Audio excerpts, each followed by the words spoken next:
தயவு செய்து எங்களுடன் இணைந்து கொள்ளுங்கள், மற்றவர்களுடன் பகிர்ந்து கொள்ளுங்கள், செய்தி மணியை அழுத்துங்கள். உங்கள் ஆதரவு மட்டுமே இதைத் தொடர்வதற்கு ஊக்கமளிக்கும். அன்புடன் இத்தியாகலிங்கம். என்னுடைய கண்மணியான அம்மா என்று அவள் மீண்டும் சொன்னாள். தன்னுடைய அன்பின் சக்தியைக் கொண்டு தன்னுடைய தாயாரை அழுத்தி வரும் துன்பத்தின் சுமையை குறைத்து தான் ஏற்றுக்கொள்ளுவதற்கான வழியை கண்டுபிடிக்க முயற்சி செய்தாள். உண்மையான நிலைமையோடு வீணாக போராடுவதில் களைத்து போன அவளுடைய தாயார் தன்னுடைய அருமையான பையன் வாலிப வயதில் இறந்து போன பின்பு தான் உயிர் வாழ முடியுமென்று நம்பவில்லை. ஆகவே இந்த காரியார்த்த உலகத்தில் இருந்து சொப்பான உலகத்திற்கு அவள் போனாள். அதாவது ஹிந்தியில் பேசுவதைப் போல பேச ஆரம்பித்தாள். அன்றை தினம் எப்படி கழிந்தது என்பதை நட்டாஷாவால் பின்னால் நினைவு கூற முடியவில்லை. மறுநாள் பகலோ இரவோ எப்படி கழிந்தது என்பதையும் அவளால் பின்னால் நினைவுக்கு கொண்டுவர முடியவில்லை. அவள் தூங்கவில்லை, அவளுடைய தாயாரிடமிருந்து பிரிந்து போகவுமில்லை. அவளுடைய அமைதியான பிடிவாதமான அன்பானது அந்த கோமகளை ஒவ்வொரு வினாடியும் சுற்றி காப்பாற்றி வந்தது போல காணப்பட்டது. அந்த அன்பானது அவளுக்கு விளக்கம் கூறவோ ஆறுதல் சொல்லவோ செய்யாமல் அவளை வாழ்க்கைக்கு இழுத்து வந்தது. மூன்றாவது இரவில் கோமகள் சில நிமிடங்களுக்கு அமைதியாய் இருந்தாள். நட்டாஷா தன்னுடைய தலையை அவளுடைய சோபாவின் கையில் சாய்த்து கண்களை மூடினாள். அங்கே கட்டிலின் கிரீச் சப்தம் கேட்டதும் திடீரென்று கண்களை திறந்தாள். கோமகள் படுக்கையில் இருந்து எழுந்து உட்கார்ந்து மெதுவாக சொல்லிக் கொண்டிருந்தாள். நீ வந்ததைக் கண்டு நான் எவ்வளவு மகிழ்ச்சியடைகிறேன். நீ ரொம்ப களைப்போடு இருக்கிறாய். உனக்கு தேநீர் வேண்டுமா என்று கேட்டாள். நட்டாஷா அவளிடம் போனாள். நீ இப்போது பார்வைக்கு ரொம்ப அழகாய் இருக்கிறாய். நல்ல ஆண் மகனாய் வளர்ந்து விட்டாய் என்று கோமகள் தன்னுடைய குமாரியின் கையை பற்றி மேலும் பேசினாள். அம்மா, நீ என்ன சொல்லுகிறாய்? நட்டாஷா, அவன் உயிரோடு இல்லை, உயிரோடு இல்லை. அவள் தன்னுடைய குமாரியை தழுவிக்கொண்டு முதல் தடவையாக அழ ஆரம்பித்தாள். 15:3 தன்னுடைய பிரயாணத்தை இளவரசி மேரி ஒத்தி வைத்தாள். நட்டாஷாவுக்கு பதிலாக தாங்கள் கோமகளுக்கு பக்கத்தில் இருந்து அவளுக்கு ஆறுதல் கூற சோனி யாவும் கோமகனும் விரும்பினார்கள். ஆனால் அவர்களால் முடியவில்லை. நட்டாஷாவால் தான் அவளுடைய தாயாரின் வியாகுலத்தை தடுத்து வைக்க முடியும் என்று அவர்கள் நினைத்தார்கள். 3 வாரங்களுக்கு தொடர்ச்சியாக தன்னுடைய தாயாரின் பக்கத்தில் நட்டாஷா இருந்து வந்தாள். அவளுடைய அறையில் அவளுக்கு பக்கத்தில் சோபாவில் படுத்து தூங்குவதும் அவளை உண்ணவும் குடிக்கவும் செய்வதும் அவளிடம் விடாமல் பேசிக் கொண்டிருப்பதுமாக இருந்தாள். ஏனெனில் அவளுடைய இடைவிடா கனிவான இதமான தொனிகள் அவளுடைய தாயாரை மனம் தேரும்படி செய்து வந்தன. தாயாருக்கு ஏற்பட்ட மன புண்ணானது குணமடையவில்லை. பெட்டியாவின் மரணமானது அவளுடைய உயிரில் பாதியை பிளந்து கொண்டு போய் விட்டது. பெட்டியாவின் மரணச் செய்தி வருகிற சமயத்தில் அவள் 50 வயதான ஒரு ஊக்கமும் உணர்ச்சியும் கொண்ட பெண்ணாய் காணப்பட்டாள். அந்த மரணச் செய்தி வந்து ஒரு மாதத்திற்கு அப்புறம் அவள் எதிலும் சிரத்தையில்லாத, வாழ்க்கையில் விருப்பமில்லாத ஒரு கிழவியாக மாறினாள். கோமகளின் உயிரை அநேகமாக கொன்றுவிட்ட அந்த அடியானது நட்டாஷாவுக்கு ஏற்பட்ட இந்த 2வது அடியானது நட்டாஷாவுக்கு மீண்டும் வாழ்க்கையில் பற்று கொள்ளும்படி செய்தது. ஆத்மார்த்தரீக உடலுக்கு ஏற்படும் ஆத்மார்த்தரீக காயமானது ஸ்தூல சரீரத்திற்கு ஏற்படும் ஸ்தூலமான காயத்தை போன்றது. ஒரு ஆழ்ந்த காயமானது குணமடைந்து அதன் மேல் முனைகள் ஒன்று சேர்ந்து ஒட்டிக்கொள்ளலாம். என்றாலும் விசித்திரமான விஷயம் என்னவென்றால், உடலுக்குள்ளேயே ஜீவசக்தி தோன்றினால்தான் ஆத்மார்த்தரீக காயமோ அல்லது சரீர காயமோ குணமடைய முடியும். அந்த விதமாகத்தான் நட்டாஷாவின் காயம் குணமடைந்தது. தன்னுடைய வாழ்க்கை முடிந்து விட்டதாக அவள் நினைத்து வந்தாள். ஆனால் எதிர்பாராத விதமாக தன்னுடைய தாயாரிடம் தனக்குள்ள அன்பு ஒரு விஷயத்தை வெளிப்படுத்தியது. அதாவது வாழ்க்கையின் சாரமான அந்த அன்பானது இன்னும் அவளிடம் வேகமாக இருப்பதை அவள் உணர்ந்தாள். அன்பு விழித்தெழுகிறது. உடனே இதே மாதிரி வாழ்க்கையும் விழித்தெழுகிறது. இளவரசர் ஆண்ட்ரோவின் கடைசி நாட்கள் இளவரசி மேரியையும் நட்டாஷாவையும் ஒன்றாய் பிணைத்தன. இந்த புதிய துக்கமானது அவர்களை ஒருவரோடொருவர் இன்னும் அதிகமாய் நெருங்கும்படி செய்தது. இளவரசி மேரி தன்னுடைய பிரயாணத்தை ஒத்தி போட்டாள். 3 வாரங்களாக நட்டாஷாவை வியாதியுற்ற ஒரு குழந்தையைப் போல இளவரசி மேரி கவனித்து வந்தாள். சென்ற சில வாரங்களாக தன்னுடைய தாயாரின் படுக்கை அறையில் இருந்து தாயாரை கவனித்து வந்தபடியால் நட்டாஷாவின் சரீர சுகம் பாதிக்கப்பட்டது. ஒரு நாள் மாலை துரத்தினால் நட்டாஷா நடுங்கிக் கொண்டிருப்பதை இளவரசி மேரி கவனித்தாள். உடனே அவளை அவளுடைய படுக்கை அறைக்கு அழைத்துச் சென்று படுக்கையில் படுக்கும்படி செய்தாள். நட்டாஷா கீழே படுத்தாள். ஜன்னல் திரைகளை எல்லாம் இழுத்து விட்டு இளவரசி மேரி அங்கிருந்து வெளியே புறப்பட்டாள். அச்சமயம் அவளை நட்டாஷா அழைத்தாள். நான் தூங்க விரும்பவில்லை, மேரி எனது பக்கத்தில் கொஞ்சம் உட்காரு. நீ களைத்து போயிருக்கிறாய், தூங்குவதற்கு முயற்சி செய். இல்லை இல்லை, நீ எதற்காக என்னை அங்கிருந்து அழைத்து வந்தாய்? அவள் என்னை தேடிக் கொண்டிருப்பாள். அவள் இப்பொழுது மிகவும் நன்றாய் இருக்கிறாள். இன்று நன்றாக பேசினாள் என்று இளவரசி மேரி சொன்னாள். படுக்கையில் படுத்திருந்த நட்டாஷா அந்த அறையில் உள்ள பாதி இருட்டு வெளிச்சத்தில் இளவரசி மேரியின் முகத்தை கவனித்தாள். அவர் மாதிரியே இருக்கிறாளா என்று நட்டாஷா நினைத்தாள். ஆம், அவர் மாதிரியே இருக்கிறாள். என்றாலும் அவர் மாதிரி இல்லாமலும் இருக்கிறாள். அவள் முற்றிலும் தனியான விதமாக, விசித்திரமாக, புதிதாக ஒருவரும் அறிய முடியாத விதமாக இருக்கிறாள். அவள் என் மீது பிரியமாய் இருக்கிறாள். அவளுடைய உள்ளத்தில் என்ன இருக்கிறது? நன்மையானவைகள் எல்லாம் அவள் உள்ளத்தில் இருக்கின்றன. ஆனால் எப்படி? அவளுடைய மனம் எம்மாதிரி இருக்கிறது? அவள் என்னை பற்றி என்ன நினைக்கிறாள்? ஆம், அவள் ரொம்ப சிலாக்கியமானவள்.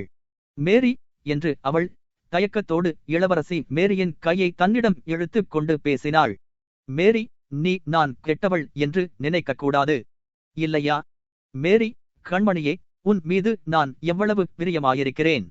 நாம் முற்றிலும் முழு நண்பர்களாயிருப்போம். நட்டாஷா அவளைத் தவிர அவளுடைய முகத்தையும் கைகளையும் முத்தமிட ஆரம்பித்தாள்.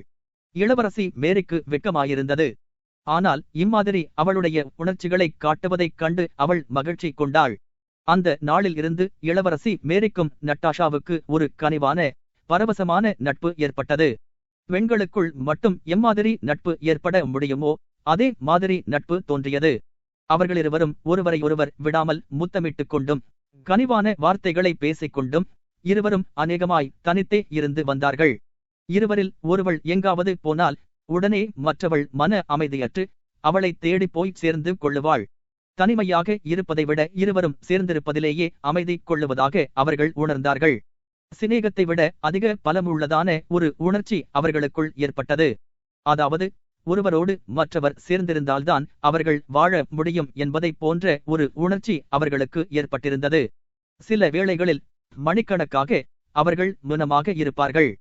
சில வேளைகளில் படுக்கையில் படுத்துக்கொண்ட பின்புமகூட விடுகிற விரையில் பேசிக்கொண்டே இருப்பார்கள்.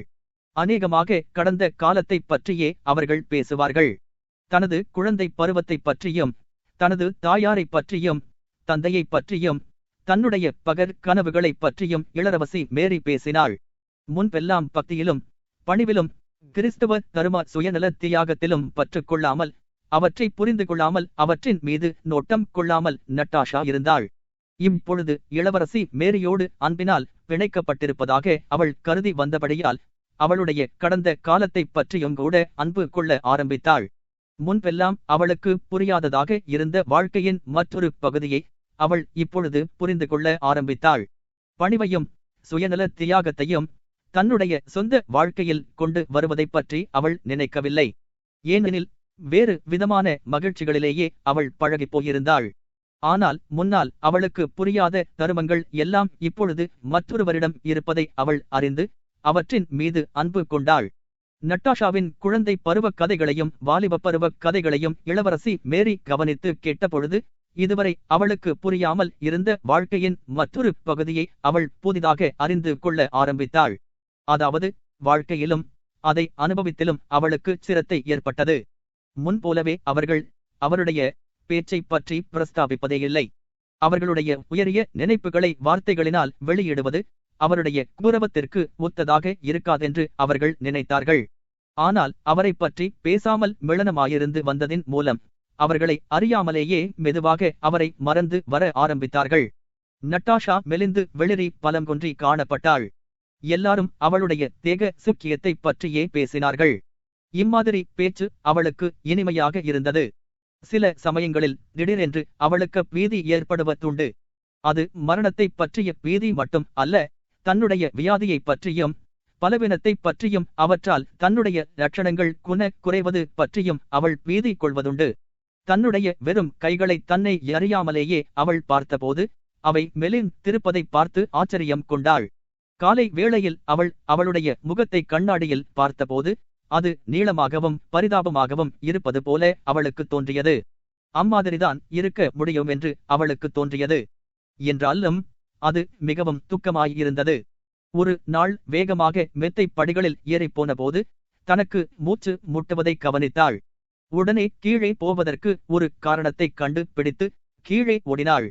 அதன் பின்னால் தன்னுடைய பலத்தை சோதிப்பதற்காக மீண்டும் மெத்தை படிகளில் ஏறி ஓடினாள். அதனால் ஏற்பட்ட பலனை கவனித்தாள்.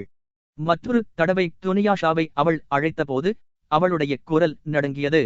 துனியாஷா சமீபத்தில் வருவது அவளுக்கு காதில் கேட்டபோதிலும் மீண்டும் அவள் அவளுடைய பாட்டு பாடும் ஆழ்ந்த குரலில் அழைத்தாள். அந்த குரல் எப்படி இருக்கிறதென்பதை உன்னிப்பாய் கவனித்தாள். ஒரு விஷயம் அவளுக்கு தெரியாது. சொன்னாலும் அதை அவள் நம்பியிருக்க மாட்டாள். அவளுடைய உள்ளத்தை மூடி நிற்கும் இடத்தில் ஒன்றும் முளைக்காது என்று அவள் நினைத்து வந்தாள். அங்கே இப்பொழுது மிருதுவான பசுமையான புற்கள் துளிர்விட்டு வளருவதைக் கண்டாள். அவை வேர் விட்டு தங்களுடைய உயிர் துடிப்புள்ள பசுமையினால் அவளை அழுத்தி வந்த துன்பத்தை மூடி மறைத்து விடும் என்பதைக் கண்டாள். அந்த துன்பத்தை இனி ஒருவரும் பார்க்க முடியாதபடி அவை படர்ந்து விடும். அவளுக்கு ஏற்பட்ட காயமானது உள்ளிருந்தே குணமடைய ஆரம்பித்தது. ஜனவரி மாதக் கடைசியில் மாஸ்கோவிற்கு இளவரசி மேரி புறப்பட்டாள். மாஸ்கோவில் உள்ள டாக்டர்களிடம் கலந்து ஆலோசிப்பதற்காக நட்டாஷாவும் அவளுடன் போக வேண்டும் என்று கோமகள் வற்புறுத்தினார். 15-4 எதிரிகளை தாக்கி வெற்றி பெறுவதற்கும் அவர்களை துண்டாடுவதற்காகவும் துடித்துக் கொண்டிருந்த நமது துருப்புகளை குட்டஜோவினால் வியான்மாவில் நிறுத்தி வைக்க முடியவில்லை. அதன் பலனாக வியான்மாவில் ஏற்பட்ட போருக்கு பின்னால் பிரெஞ்சுக்காரர்கள் ஓடிக்கொண்டிருந்தார்கள். அவர்களை பின் தொடர்ந்து ரூசியர்களும் போனார்கள். இந்த விதமாக வேறு போர் எதுவுமில்லாமல் கிராஸ்னோ வரையில் நடந்து கொண்டிருந்தது. பிரெஞ்சுக்காரர்கள் ஓடிப்போவது மிகுந்த வேகமாய் உள்ளதாய் இருந்தபடியால் ரூசிய இராணுவத்தால் அவர்களை நெருங்கி தொடர்ந்து போவதற்கு முடியாமல் இருந்தது. பீரங்கி படைகளையும் குதிரை படைகளையும் சேர்ந்த குதிரைகள் களைப்புற்று போயின. தவிரவும் பிரெஞ்சு படையின் நடமாட்டங்களைப் பற்றி வந்து கொண்டிருந்த எப்போதுமே நம்பிக்கையானவையாக இல்லை. செய்திகள் நாள் ஒன்றுக்கு 27 மைல் வீதம் போய்க் கொண்டிருந்தபடியால் ரூசிய இராணுவத்தில் இருந்த வீரர்கள் மிகுந்த களைப்படைந்து போனார்கள். அதைவிட வேகமாக அவர்களால் போக முடியவில்லை. ரூசிய இராணுவம் எவ்வளவு தூரம் களைப்படைந்து போய் இருக்கிறது என்பதை காட்டுவதற்கு ஒரு உதாரணம் போதுமானது. தாருடினா போருக்கு பின்னால் 5000 வீரர்கள் காயமடைந்தும் மாண்டும் போனார்கள். 100 பேர்களுக்கும் குறைவாகத்தான் கைதிகளாக பிடிபட்டார்கள். அந்த ரூசிய இராணுவம் அந்த இடத்தை விட்டு புறப்படும் போது 1,00,000 வீரர்களை கொண்டதாய் இருந்தது. கிராஸ்னோவுக்கு அது வந்து சேரும்போது அந்த படையில் 50,000 பேர்தான் இருந்தார்கள். பிரெஞ்சுக்காரர்கள் ஓடிக்கொண்டிருப்பதனால் அவர்களுக்கு எவ்வளவு நஷ்டம் ஏற்பட்டதோ அதே மாதிரி அவர்களை வேகமாக விரட்டி கொண்டு போகும் ரூசிய இராணுவத்திற்கும் அதே விதமாக நஷ்டம் ஏற்பட்டு வந்தது.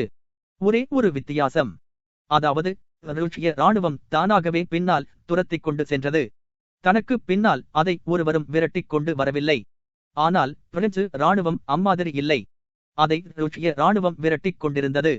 அதனால் நோயாளிகளான பிரெஞ்சுக்காரர்கள் பின் தங்கும் போது எதிரிகளிடம் அகப்படும்படியாய் இருந்தது. ரூசியர்களுக்கோ என்றால் அவர்கள் தங்களுடைய துருப்புகளில் உள்ள நோயாளிகளானவர்களை தங்களுடைய மக்களிடமே விட்டு வந்தார்கள். நெப்போலியனுடைய இராணுவத்திற்கு ஏற்பட்ட நஷ்டத்திற்கு பிரதான காரணம் அதன் ஓட்டம் கடுமையாய் இருந்ததே ஆகும். இதற்கு ஆதாரமாக ரூசிய இராணுவத்திலும் அதே மாதிரி ஏற்பட்ட நஷ்டங்களை காட்டலாம்.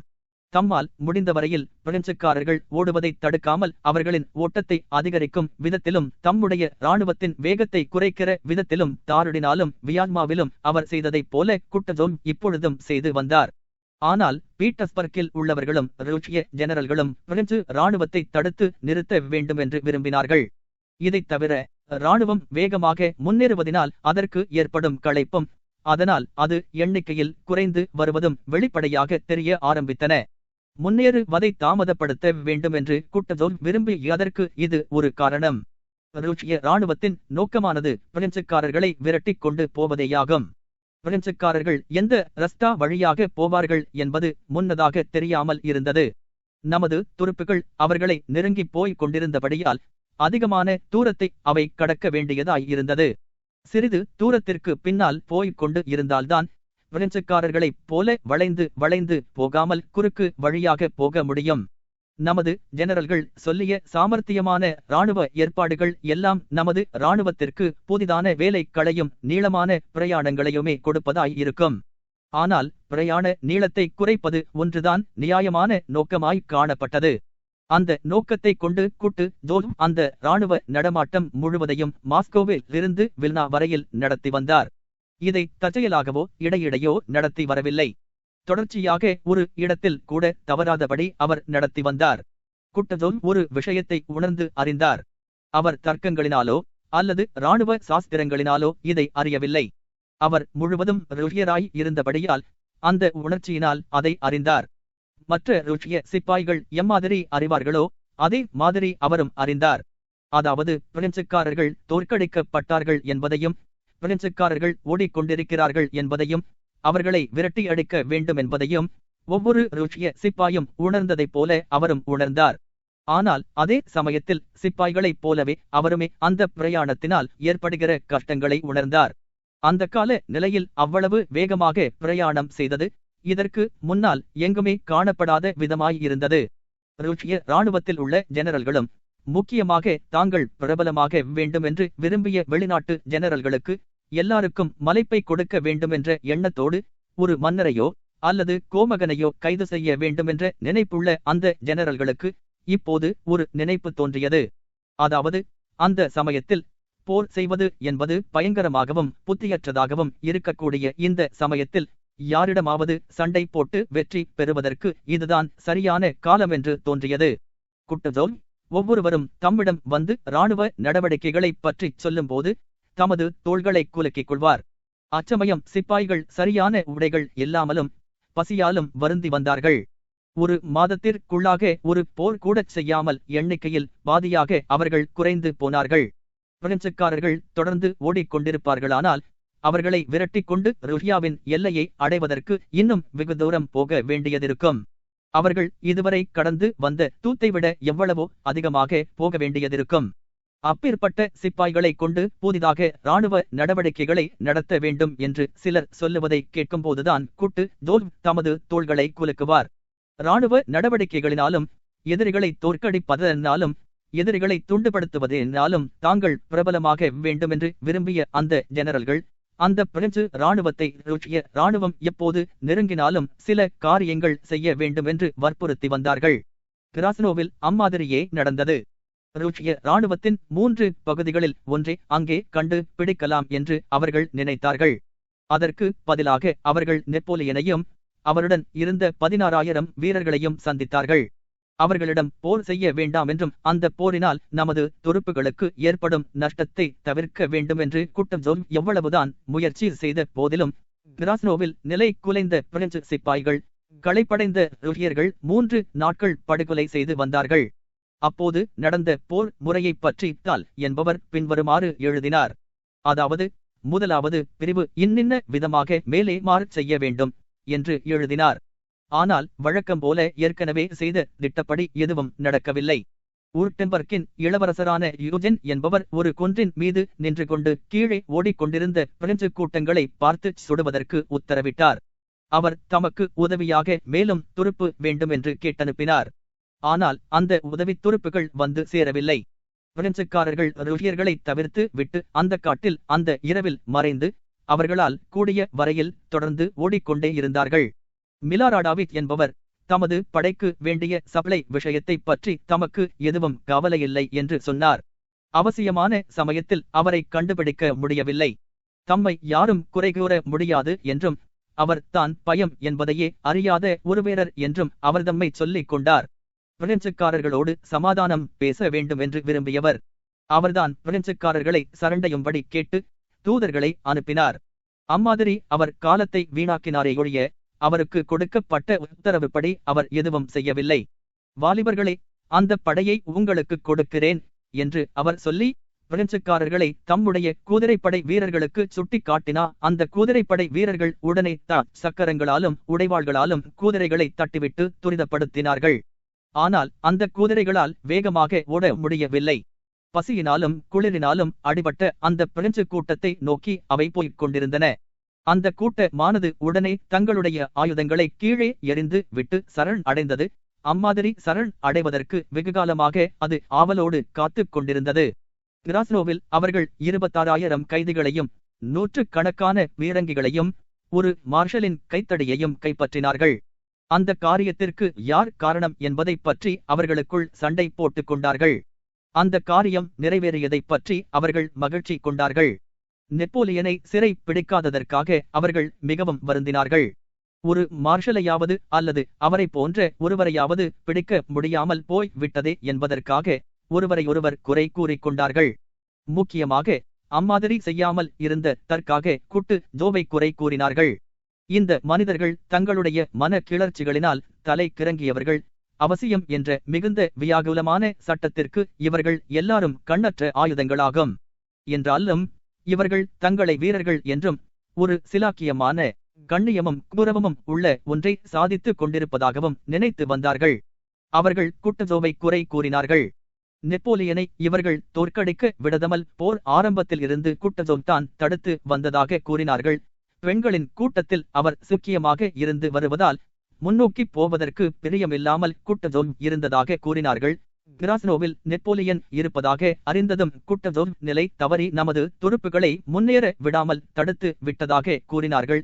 நெப்போலியனுடன் குட்டஜோவ் ஒரு ஒப்பந்தம் செய்து கொண்டிருக்கலாம் என்றும் நெப்போலியன் அவருக்கு லஞ்சம் கொடுத்திருக்கலாம் என்றும் இன்னும் பலவிதமாகவும் பேசினார்கள்.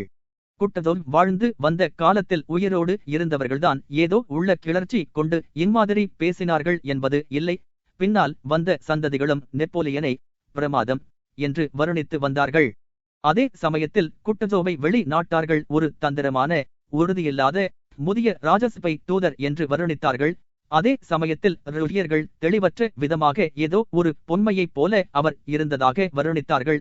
அதே சமயத்தில் அவருக்கு ருஷிய பெயர் இருந்தபடியால் அதனால் அவருபயோகமாக இருந்ததாகவும் வருணித்தார்கள். 15 குட்டஜோவ் குளறுபடி செய்து விட்டார் என்று பகிரங்கமாக 1812 வருஷத்திலும் 1813 வருஷத்திலும் குற்றஞ்சாட்டி வந்தார்கள். சக்கரவர்த்தி அவர் மீது அதிருப்தி கொண்டிருந்தார். உயர்தர அதிகார பீடத்தில் உத்தரவின் மீது சமீபத்தில் எழுதப்பட்ட ஒரு சரித்திர புத்தகத்தில் 5 குட்டஜோவை தாக்கி எழுதியிருந்தார்கள். அவர் ராஜ சபையைச் சேர்ந்த ஒரு தந்திரமான பொய்யர் என்றும் நெப்போலியனின் பெயரை கேட்டு நடுங்கிப் போனார் என்றும் கிராஸ்னோவிலும் பெரியோதினாவிலும் அவர் செய்த குளறுபடியினால்தான் பிரெஞ்சுக்காரர்களை பூர்ணமாக தோற்கடித்து ருஷிய இராணுவம் பெற வேண்டிய பெருமையை இழந்து விட்டார் என்றும் அந்த புத்தகத்தில் எழுதியிருந்தார்கள். பெரிய மனிதர்கள் என்று ரஷ்யர்களால் நினைக்கப்படாதவர்களின் விதி அதுவாய் இருந்தது. பரம்பொருளின் விருப்பத்தை அறிந்து தங்களுடைய சொந்த விருப்பங்களை அவற்றிற்கு உட்படுத்திய அபூர்வமான எப்பொழுதும் தனித்திருக்கும் பேர்வழிகளின் விதி அதுவாய் இருந்தது. பரம்பொருளின் விருப்பத்தை அறிந்து அவர்கள் நடந்ததால் பொதுமக்கள் தங்களுடைய துவேஷத்தினாலும் இகழ்ச்சியினாலும் அவர்களை தண்டித்தார்கள். சரித்திரத்தில் மிகுந்த அற்பமான ஆயுதமாக விளங்கிய நெப்போலியனை எந்த இடத்திலும் நாடு கடத்தப்பட்ட இடத்திலும் கூட மனித கண்ணியத்தை காட்டாமல் இருந்த அந்த நெப்போலியனை உற்சாகத்தோடு புகழ்ந்து அவர் மகா பெரியவர் என்று ருஷிய சரித்திரக்காரர்கள் எழுதியது விசித்திரமாகவும் கொடூரமாகவும் இருக்கிறது. அவரை பிரமாதம் என்றும் சொன்னார்கள். ஆனால் குட்டஜோவ் ஆரம்பத்தில் இருந்து 1812 வருஷத்தில் அவருடைய வேலைகள் முடிவடைகிற வரையில் ஒரு தடவை கூட வாராடினோவில் இருந்து வில்னா வரையில் சுயநல தியாகத்தை செய்து காட்டவில்லை என்றும் அப்பொழுது நடந்து கொண்டிருந்தவைகளில் எதிர்கால முக்கியத்துவம் எம்மாதிரி இருக்கும் என்பதை அறிந்தவராயில்லை என்றும் அந்த சரித்திரக்காரர்களால் சொல்லப்பட்டார். குட்டஜோவ் அவர்களுக்கு ஒரு நிச்சயமில்லாத பரிதாபகரமான ஆசாமியாகவே தோன்றினார். 1812 வருஷத்தை பற்றியும் அச்சமயம் குட்டஜோவ் செய்த நடவடிக்கைகளை பற்றியும் அவர்கள் பேசும்போதெல்லாம் சிறிது வெட்கத்துடனேயே பேசுவதாக காணப்பட்டார்கள். என்றாலும் ஒரே நோக்கத்தோடு விடாமல் தமது வேலைகளைச் செய்து வந்த வேறு ஒரு சரித்திர முக்கியஸ்தரை கண்டுபிடிப்பது கஷ்டமாகும். அதே மாதிரி மக்களுடைய விருப்பத்திற்கும் பெருமைக்கும் தக்கதான வேறொரு நோக்கத்தை யோகிப்பதும் கஷ்டமாகும். 1812 வருஷத்தில் குட்டஜோவ் எந்த நோக்கத்தோடு வேலை செய்தாரோ அது பூரணமாக கைகூடியது. அதே மாதிரி ஒரு நோக்கத்தை பூரணமாக அடைந்த வேறு ஒருவரை சரித்திரத்தில் காண்பதும் கஷ்டமாய் இருக்கும். 40 நூற்றாண்டுகள் பைராமிட்டில் இருந்து தம்மை நோக்குவதாக குட்டஜோவ் எப்பொழுதும் பேசியதில்லை. அல்லது தந்தை நாட்டிற்காக தம்முடைய தியாகங்களை பற்றியும் அவர் பேசுவதில்லை. அல்லது தாம் இதை செய்து முடித்தார் என்பதை பற்றியோ இதை செய்து முடிக்கப் போகிறார் என்பதை பற்றியோ அவர் பேசுவதில்லை. பொதுவாக தம்மை பற்றி அவர் எதுவுமே சொல்லுவதில்லை. எந்த விதமான தோரணையையும் மேற்கொள்வதில்லை. எப்பொழுதுமே ஒரு சாதாரண மனிதராகவே அவர் காணப்பட்டார். சாதாரணமான எளிமையான காரணங்களையே அவர் பேசி வந்தார். அவர் தமது குமாரிகளுக்கும் திருமதி தி ஸ்டாலுக்கும் கடிதங்கள் எழுதி வந்தார். நாவல்களை படித்து வந்தார். அழகான பெண்களுடன் பழகுவதில் பிரியம் கொண்டிருந்தார். ஜெனரல்களுடனும் அதிகாரிகளுடனும் சிப்பாய்களுடனும் தமாஷாக பழகி வந்தார். இதையாவது ஒன்றை நிரூபிப்பதற்கு யாராவது அவரிடம் முயற்சி செய்தால் அவர் அதை மறுப்பதே இல்லை. யாவுஜாபாலாத்திற்கு பக்கத்தில் இருந்த குட்டஜோவிடம் கோமகன் ராஸ்தாப்சைன் நெருங்கி மாஸ்கோவின் அழிவிற்கு அவர்தான் காரணம் என்று குற்றஞ்சாட்டி அவரை பார்த்து, போர் செய்யாமல் மாஸ்கோவை கைவிடப் போவதில்லை என்று நீர் கொடுத்த வாக்குறுதி என்னவாயிற்று என்று கேட்டார். அச்சமயம் குட்டஜோவ், போர் இல்லாமல் மாஸ்கோவை நான் கைவிட மாட்டேன் என்று பதிலளித்தார். ஆனால் அதற்கு முன்பாகவே மாஸ்கோ கைவிடப்பட்டிருந்தது. சக்கரவர்த்தியிடமிருந்து அராக்கேவ் வந்து எர்முலாவை பீரங்கி படையின் தலைவராக நியமித்திருக்க வேண்டும் என்று சொன்னார். அச்சமயம் குட்டஜோவ், ஆம், நானும் அதைத்தான் இப்பொழுது நினைத்துக் கொண்டிருக்கிறேன் என்று பதில் சொன்னார். ஆனால் ஒரு வினாடிக்கு முன்பாக அதற்கு நேர்மாறாக அவர் பேசினார். அதைப் பற்றி அவருக்கு என்ன கவலை? அப்பொழுது நடந்து கொண்டிருப்பவைகளின் பிரதானமான முக்கியத்துவத்தை அவர் ஒருவர்தான் அந்த புத்தியில்லாத கூட்டத்தில் அறிந்தவராய் இருந்தார். ஆகவே மாஸ்கோவுக்கு ஏற்பட்ட விபத்துக்கு அவர் மீது ராஸ்தாப்சைன் குற்றஞ்சாட்டினாலோ அல்லது வேறு யார் மீதாவதோ குற்றஞ்சாட்டினாலோ அதைப் பற்றி அவருக்கு என்ன கவலை? அதே மாதிரி பீரங்கி படைக்கு யாரை தலைவராக நியமித்தாலும் அதைப் பற்றி அவருக்கு சிரத்தை இல்லை. இந்த விஷயங்களில் மட்டுமல்ல, தொடர்ச்சியாகவே அந்த முதியவர் அம்மாதிரியே இருந்து வந்தார். அதாவது அந்தந்த சமயங்களில் அவர் மனதில் தோன்றிய அர்த்தமற்ற வார்த்தைகளை அவர் சொல்லி வந்தார். ஏனெனில் அவருடைய வாழ்க்கையிலிருந்து அவர் பெற்ற அனுபவத்தினால் அவர் ஒரு முடிவுக்கு வந்திருந்தார். அதாவது நினைப்புகளும் அவற்றை வெளியிடும் வார்த்தைகளும் மக்களின் மனதை திருப்புகிறவை அல்ல என்று அவர் நம்பிக்கை கொண்டிருந்தார். தம்முடைய வார்த்தை பற்றி சிரத்தையில்லாத அந்த மனிதர் அந்த யுத்த காலம் பூராவிலும் அவருடைய தனித்து நின்ற நோக்கத்திற்கு விரோதமாக ஒரு வார்த்தை கூட அவர் பேசியதில்லை. கஷ்டமான சந்தர்ப்பங்களில் அவருடைய உண்மையான நினைப்புகளை அவர் அடிக்கடி கூறியதுண்டு. ஆனால் அம்மாதிரி கூறும்போதெல்லாம் தாம் கூறுவதை அவர்களால் புரிந்து கொள்ள முடியாது என்ற மனக்கசப்போடுதான் அவர் சொல்லி வந்தார். பாராடினோ போரில் இருந்துதான் அவரை சுற்றி இருந்தவர்களுக்கும் அவருக்கும் அபிப்பிராய பேதம் ஏற்பட ஆரம்பித்தது. அவர் ஒருவர்தான் பாராடினோ போரில் நமக்கு வெற்றி கிடைத்தது என்று சொன்னார். அதையே திருப்பி திருப்பி பல தடவைகளில் சொல்லி வந்தார். அவர் மரணமாகிய வரையில் அவர் அனுப்பி வந்த யாதாஸ்துக்களில் அதையே திருப்பி திருப்பி சொல்லி வந்தார். அவர் ஒருவர்தான் மாஸ்கோவை இழந்து விடுவதால் ருஷ்யாவை இழந்து விடுவதாகாது என்று சொல்லி வந்தார். லாரிங்டன் என்பவர் எதிரிகளுடன் சமாதானம் செய்து கொள்ள வேண்டும் என்று கூறியபோது அவர் சமாதானம் என்பதே கிடையாது, ஏனெனில் அதுதான் மக்களின் விருப்பம் என்று சொன்னார். பிரெஞ்சுக்காரர்கள் பின்வாங்கி ஓடிய போது அவர் ஒருவர் தான் பின்வருமாறு சொன்னார்: நம்முடைய இராணுவ நடவடிக்கைகள் எல்லாம் இப்பொழுது உபயோகமற்றவை. நாம் விரும்புவதற்கு மேலாகவே ஒவ்வொரு காரியமும் இப்பொழுது கைகூடி வருகிறது. எதிரிகள் திரும்பி போவதற்கு ஒரு தங்க பாலத்தை கொடுப்பது ஒன்றுதான் நாம் செய்ய வேண்டிய வேலை. அவர்களை அழித்துக் கொள்ளட்டும். தாரூடினாவிலோ வியான்மாவிலோ கியாஸ்னோவிலோ போர் நடந்திருக்க வேண்டிய அவசியமே இல்லை. எதிரிகளை விரட்டிக்கொண்டு ருஷ்ய எல்லைக்கு போய் சேருவதற்கு சில படைகள் நமக்கு அவசியம் வேண்டும். ஆகவே 10 பிரெஞ்சுக்காரர்களை அழிப்பதாய் இருந்தாலும் கூட ஒரு ருஷ்யனை இழப்பதற்கு நான் விடமாட்டேன். இவரை ஒரு ராஜசபை தூதர் என்றும் சக்கரவர்த்தியை திருப்தி செய்வதற்காக அராச்சிவிடம் போய் சொன்னார் என்றும் நமக்கு சொல்லப்படுகிறது. ஆனால் இவர் ஒருவர்தான் சக்கரவர்த்தியின் அதிருப்தியை பெறுகிற விதத்தில் வில்னாவில் ஒன்று சொன்னார். அதாவது, இந்த யுத்தத்தை நமது எல்லைக்கு அப்புறம் நீடித்துக் கொண்டு போவது என்பது உபயோகமற்றதோடு தீங்காகவும் இருக்கும் என்று கூறினார். சம்பவங்களின் அர்த்தத்தை அவர் அறிந்து கொண்டிருந்தார் என்பதை வார்த்தைகளினால் மட்டுமே நிரூபிக்க முடியாது. அவருடைய செய்கைகள் எல்லாம் கொஞ்சங்கூட மாறுதல் இல்லாமல் மூவகை காரியங்களை கொண்ட ஒரே நோக்கத்தை நோக்கி செய்பவைகளாகவே இருந்தன. 1. பிரெஞ்சுக்காரர்களுடன் போர் புரிவதற்கு பலத்தை எல்லாம் ஒன்று சேர்ப்பது. 2. அவர்களை தோற்கடிப்பது. 3. அவர் ருஷ்யாவிலிருந்து விரட்டி நமது மக்களுடையவும் நமது இராணுவத்தினுடையவும் துன்பங்களை கூடிய வரையில் குறைப்பது. இம்மாதிரி காலம் கடத்தி வரும் குட்டஜோவின் கொள்கை யானது பொறுமை காலம் என்பதேயாகும். முடிவான ஒரு செய்கையில் இறங்குவதற்கு நேர்விரோதியான இவர் பாராடினோவில் போர் தொடுத்தார். அதற்கு வேண்டிய ஏற்பாடுகளை அதற்கு முன் கண்டறியாத விதத்தில் பொறுமையாக தயார் செய்தார். இந்த குட்டஜோவ் ஆஸ்டர் லிட்டில் போர் ஆரம்பித்தற்கு முன்பாகவே அது தோற்றுவிடும் என்று கூறினார். மற்ற எல்லாரும் சொல்லியதற்கு நேர்விரோதமாக தாம் தனியாக நின்று தாம் மரணமாகிற வரையில் வாராடினோ போர் ஒரு வெற்றி என்று சொல்லி வந்தார். அந்த போர் தோல்வியுற்றது என்று ஜெனரல்கள் கூறிய போதிலும் வெற்றி பெற்ற பின்பு துருப்புகள் பின் வாங்குவது என்பது இதுவரை கேள்விப்படாத விஷயமாய் இருந்தாலும் அவர் அம்மாதிரியே சொல்லி வந்தார். அதன் பின்னால் நடந்த அந்த பின்வாங்குதல் முழுவதிலும் போர் செய்யவே கூடாது என்று அவர் ஒருவர்தான் சொல்லி வந்தார்.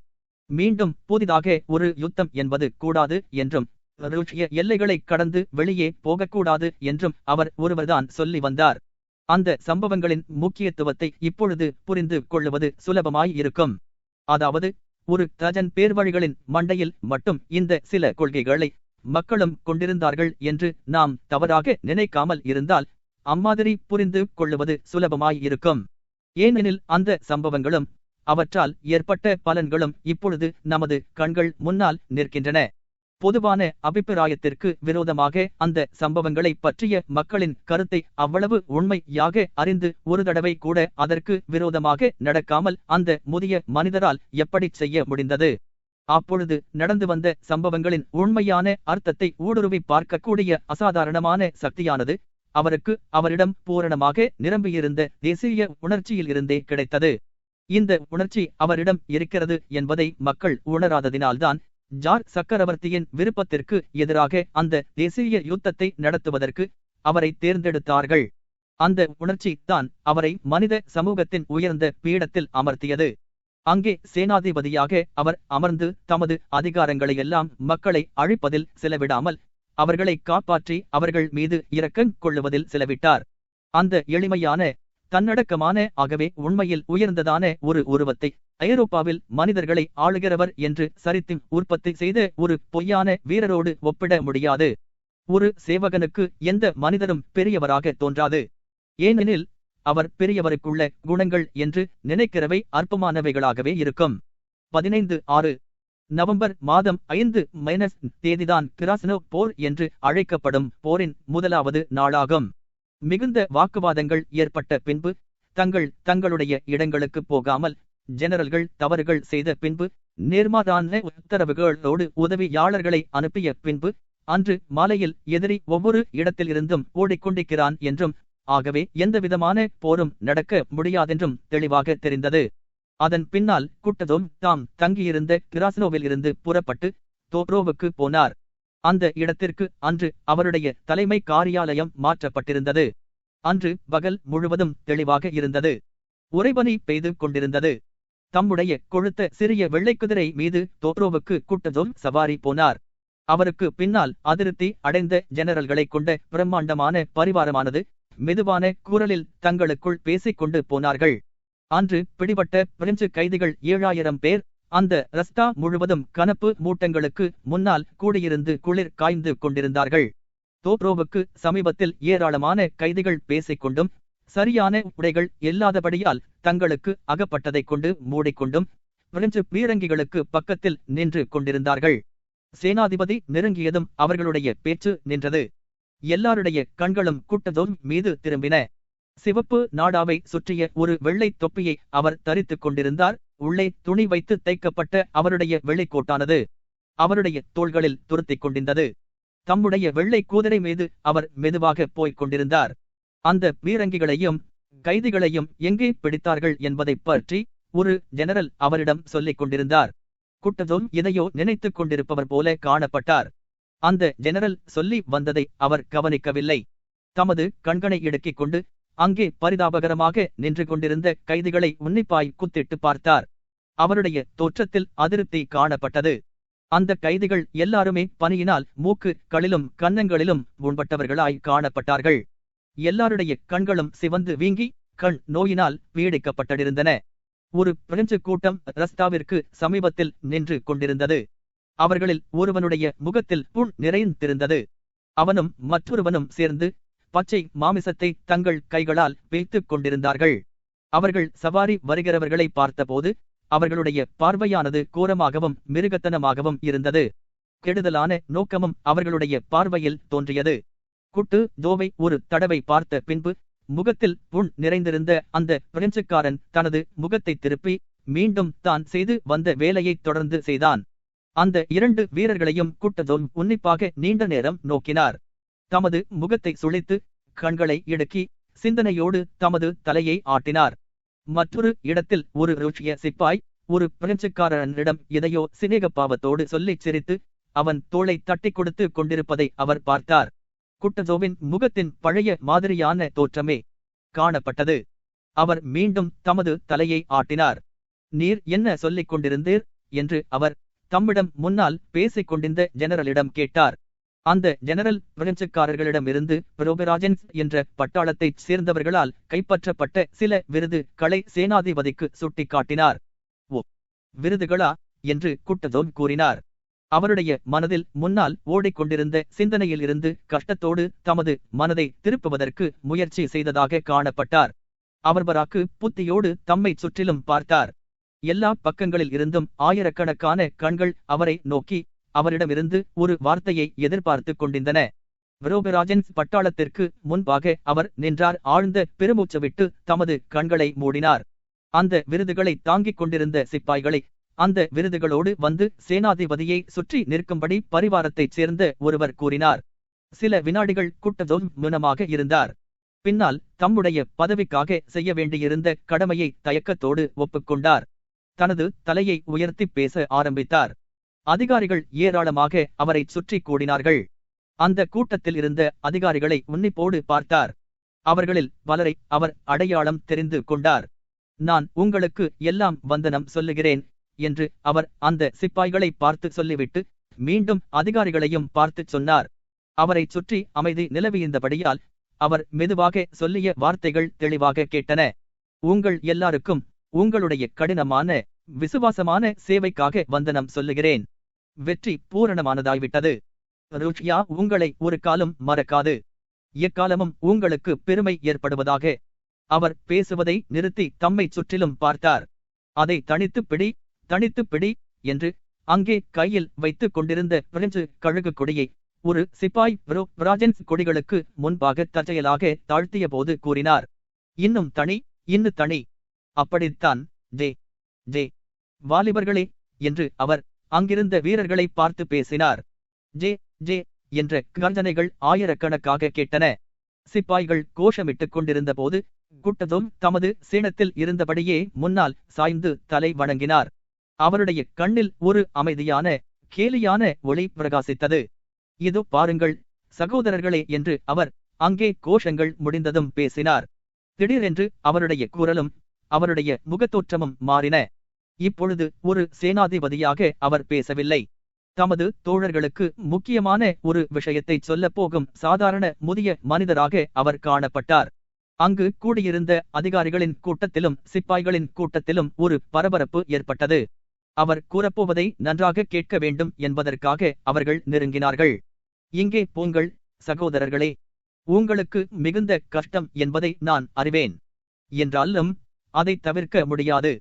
எல்லாவற்றையும் தாங்கிக் கொள்ளுங்கள். அது வெகு காலம் நீடிக்காது.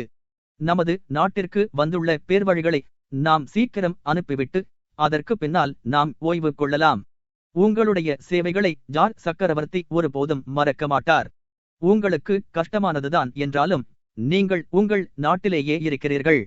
அவர்களை பாருங்கள், அவர்கள் என்ன கதைக்கு வந்திருக்கிறார்கள் என்று அவர்களை பாருங்கள் என்று அங்கிருந்த கைதிகளை சுட்டிக்காட்டி சொன்னார். நாம் நாட்டில் உள்ள பரம ஏழைகளான பிச்சைக்காரர்களை விட அவர்கள் மோசமான நிலைமையில் இருக்கிறார்கள். அவர்கள் பலமாய் இருந்த காலத்தில் நாம் எதற்கும் பின்வாங்கவில்லை. ஆனால் இப்பொழுது அவர்களிடம் நாம் இரக்கம் கொள்ள வேண்டும். அவர்களும் மனிதர்கள்தானே, அப்படியல்லவா வாலிபர்களே? அவர் சுற்றிலும் பார்த்தார். மரியாதையுடனும் ஆச்சரியத்துடனும் அவரை நோக்கிக் கொண்டிருந்த பார்வைகளில் அவர் கூறிய விஷயத்தில் அனுதாபம் இருப்பதைக் கண்டார். அவருடைய முகம் வர வர பிரகாசமாயிற்று. ஒரு முதியவருடைய அமைதியான புன்முறுவலானது அவருடைய உதடுகளை விரித்தன. அவருடைய கண்களைச் சுற்றி சுருக்கங்கள் ஏற்பட்டன. அவர் பேசுவதை நிறுத்தினார். ஏதோ குழப்பம் அடைந்தவரைப் போல தமது தலையை கீழே தாழ்த்தினார். 516 போரும் அமைதியும். ஆனால் எது எப்படியானாலும் அவர்களை யார் இங்கே அழைத்தார்கள்? அவர்களுக்கு வேண்டியதுதான் என்று அவர் கூவிவிட்டு திடீரென்று தமது தலையை உயர்த்தினார். தமது சவுக்கைச் சுழற்றி அவர் குதிரையை பாய்ச்சலில் விட்டார். அந்த போர் காலத்தில் அப்பொழுதுதான் முதல் தடவையாக அம்மாதிரி செய்தார். அவர் போவதை பார்த்து அங்கிருந்த சிப்பாய்கள் மகிழ்ச்சியோடு சிரித்து ஜே கோஷங்கள் செய்தார்கள். குட்டஸோவின் வார்த்தைகளை துருப்புகளால் புரிந்து கொள்ள முடியவில்லை. அந்த பீல்டு மார்ஷலின் பேச்சுக்களை ஒருவராலும் திருப்பிச் சொல்ல முடியாது.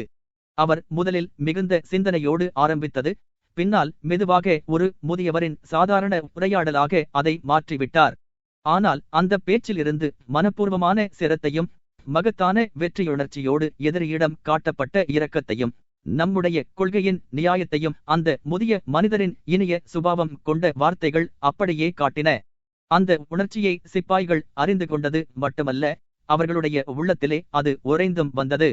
அதனுடைய வேகந்தான் அவர்களுடைய மகிழ்ச்சியான நீண்ட நேரம் கர்ஜனை செய்த கோஷங்களில் வெளிப்பட்டது. அதன் பின்னால் ஒரு ஜெனரல் குட்டஸோவிடம் வந்து அவருடைய வண்டியை கொண்டுவரச் சொல்லலாமா என்று கேட்டார். அதற்கு குட்டஸோவ் பதில் சொல்லுவதற்கு பதிலாக எதிர்பாராத விதமாக விம்மி விம்மி அழ ஆரம்பித்தார். அவருடைய மனம் அவ்வளவுதான் இளகிப் போயிருந்தது என்பதையே அது காட்டியது. 15/7 நவம்பர் 8 தேதியன்று இரவில் தங்குமிடத்திற்கு துருப்புகள் வரும்போது ஏற்கனவே அந்தி சாய்ந்து விட்டது. கிராஸ்னோ போரில் அன்றுதான் கடைசி நாள். அன்று பகல் முழுவதும் கால நிலை அமைதியாகவும் உறைபனி குளிரோடும் காணப்பட்டது. இடையிடையே பனி லேசாக பெய்து கொண்டிருந்தது. மாலை நேரத்தில் தெளிவு தோன்ற ஆரம்பித்தது. பனி பெய்து கொண்டிருந்த போது அதன் வழியாக கருப்பு நீலத்தோற்றத்தோடு நட்சத்திரங்கள் நிறைந்திருந்த வானம் தெரிந்து கொண்டிருந்தது. உறைபனியானது வரவர அதிகமாயிற்று. தாரூடினாவில் இருந்து புறப்பட்ட 3000 பேர்கள் கொண்ட ஒரு காலாட்படையானது இப்பொழுது 900 பேர்களை கொண்டதாகத்தான் இருந்தது. அன்று இரவில் தங்க வேண்டிய இடத்திற்கு அது தான் முதலாவதாக வந்தது. அந்த இடம் பிரதானமான ரஸ்டாவில் உள்ள ஒரு கிராமமாகும். சப்ளை அதிகாரிகள் அந்த பட்டாளத்தை சந்தித்த போது குடிசைகள் எல்லாம் நோயாளிகளாலும் மாண்டு போன பிரெஞ்சுக்காரர்களாலும் குதிரை படை வீரர்களாலும் பரிவார அங்கத்தினர்களாலும் நிரம்பியிருக்கின்றன என்று சொன்னார்கள். பட்டாளத்தில் கமாண்டருக்கு மட்டும் ஒரே ஒரு குடிசை இருப்பதாக சொன்னார்கள். அந்த கமாண்டர் அந்த குடிசைக்கு சவாரி போனார். அந்த பட்டாளத்தினர் அந்த கிராமத்தின் வழியாக சென்று கடைசி குடிசைகளுக்கு முன்பாக தங்களுடைய ஆயுதங்களை அடுக்கி வைத்தார்கள். ஏராளமான கரங்களையுடைய ஒரு பிரம்மாண்டமான மிருகத்தைப் போல அந்த பட்டாளம் தங்குவதற்கும் தற்கும் ஏற்பாடு செய்ய ஆரம்பித்தது. பட்டாளத்தில் உள்ள சிலர் முழங்கால் அளவு பனியில் நடந்து கிராமத்தின் வலது பக்கத்தில் இருந்த பூவரசு மரக்காட்டிற்குள்ளாக போனார்கள். உடனே அங்கே கோடரிகளாலும் உடைவாள்களாலும் மரங்களின் கிளைகளை வெட்டும் சப்தமும் மகிழ்ச்சியான குரல்களும் கேட்டன. பட்டாளத்தின் மற்றொரு பகுதியினர் அங்கிருந்த வண்டிகளிலிருந்து சமையல் பாத்திரங்களையும் பிஸ்கூத்துக்களையும் வெளியில் எடுக்கவும் குதிரைகளுக்கு தீனி போடவும் ஆரம்பித்தார்கள். பட்டாளத்தின் 3வது பகுதியினர் அந்த கிராமத்தில் உள்ள பல பகுதிகளுக்கும் சென்று பரிவார அதிகாரிகளுக்கு தங்குமிடங்களை கண்டுபிடிப்பதற்கு போனார்கள். குடிசைகளில் கிடந்த பிரெஞ்சு பிரேதங்களை வெளியில் எடுத்து போட்டார்கள். பலகைகளையும் விறகுகளையும் கூரைகளையும் இழுத்து கணப்பு மூட்டங்களுக்கு உபயோகித்தார்கள். சிலர் மரதட்டிகளை பிடுங்கி தங்குமிடங்களை அமைத்தார்கள். மகிழ்ச்சியான கோஷங்களோடு சுமார் 15 பேர் ஒரு கொட்டகையில் உள்ள மரத்தட்டியை கீழே தள்ள ஆரம்பித்தார்கள். அதன் கூரை ஏற்கனவே பிரிக்கப்பட்டிருந்தது. சரி, இப்பொழுது எல்லாருமாகச் சேர்ந்து இதை தள்ளுவோம் என்று பல குரல்கள் கூறின. உடனே பனியால் நனைந்து உறைபனியில் கிரிச்சிட்ட அந்த பிரம்மாண்டமான மரத்தாரூடினாவில் இருந்து புறப்பட்ட 3000 பேர்கள் கொண்ட ஒரு காலாட்படையானது இப்பொழுது 900 பேர்களை கொண்டதாகத்தான் இருந்தது. அன்று இரவில் தங்க வேண்டிய இடத்திற்கு அது தான் முதலாவதாக வந்தது. அந்த இடம் பிரதானமான ரஸ்டாவில் உள்ள ஒரு கிராமமாகும். சப்ளை அதிகாரிகள் அந்த பட்டாளத்தை சந்தித்த போது குடிசைகள் எல்லாம் நோயாளிகளாலும் மாண்டு போன பிரெஞ்சுக்காரர்களாலும் குதிரை படை வீரர்களாலும் பரிவார அங்கத்தினர்களாலும் நிரம்பியிருக்கின்றன என்று சொன்னார்கள். பட்டாளத்தில் கமாண்டருக்கு மட்டும் ஒரே ஒரு குடிசை இருப்பதாக சொன்னார்கள். அந்த கமாண்டர் அந்த குடிசைக்கு சவாரி போனார். அந்த பட்டாளத்தினர் அந்த கிராமத்தின் வழியாக சென்று கடைசி குடிசைகளுக்கு முன்பாக தங்களுடைய ஆயுதங்களை அடுக்கி வைத்தார்கள். ஏராளமான கரங்களையுடைய ஒரு பிரம்மாண்டமான மிருகத்தைப் போல அந்த பட்டாளம் தங்குவதற்கும் தற்கும் ஏற்பாடு செய்ய ஆரம்பித்தது. பட்டாளத்தில் உள்ள சிலர் முழங்கால் அளவு பனியில் நடந்து கிராமத்தின் வலது பக்கத்தில் இருந்த பூவரசு மரக்காட்டிற்குள்ளாக போனார்கள். உடனே அங்கே கோடரிகளாலும் உடைவாள்களாலும் மரங்களின் கிளைகளை வெட்டும் சப்தமும் மகிழ்ச்சியான குரல்களும் கேட்டன.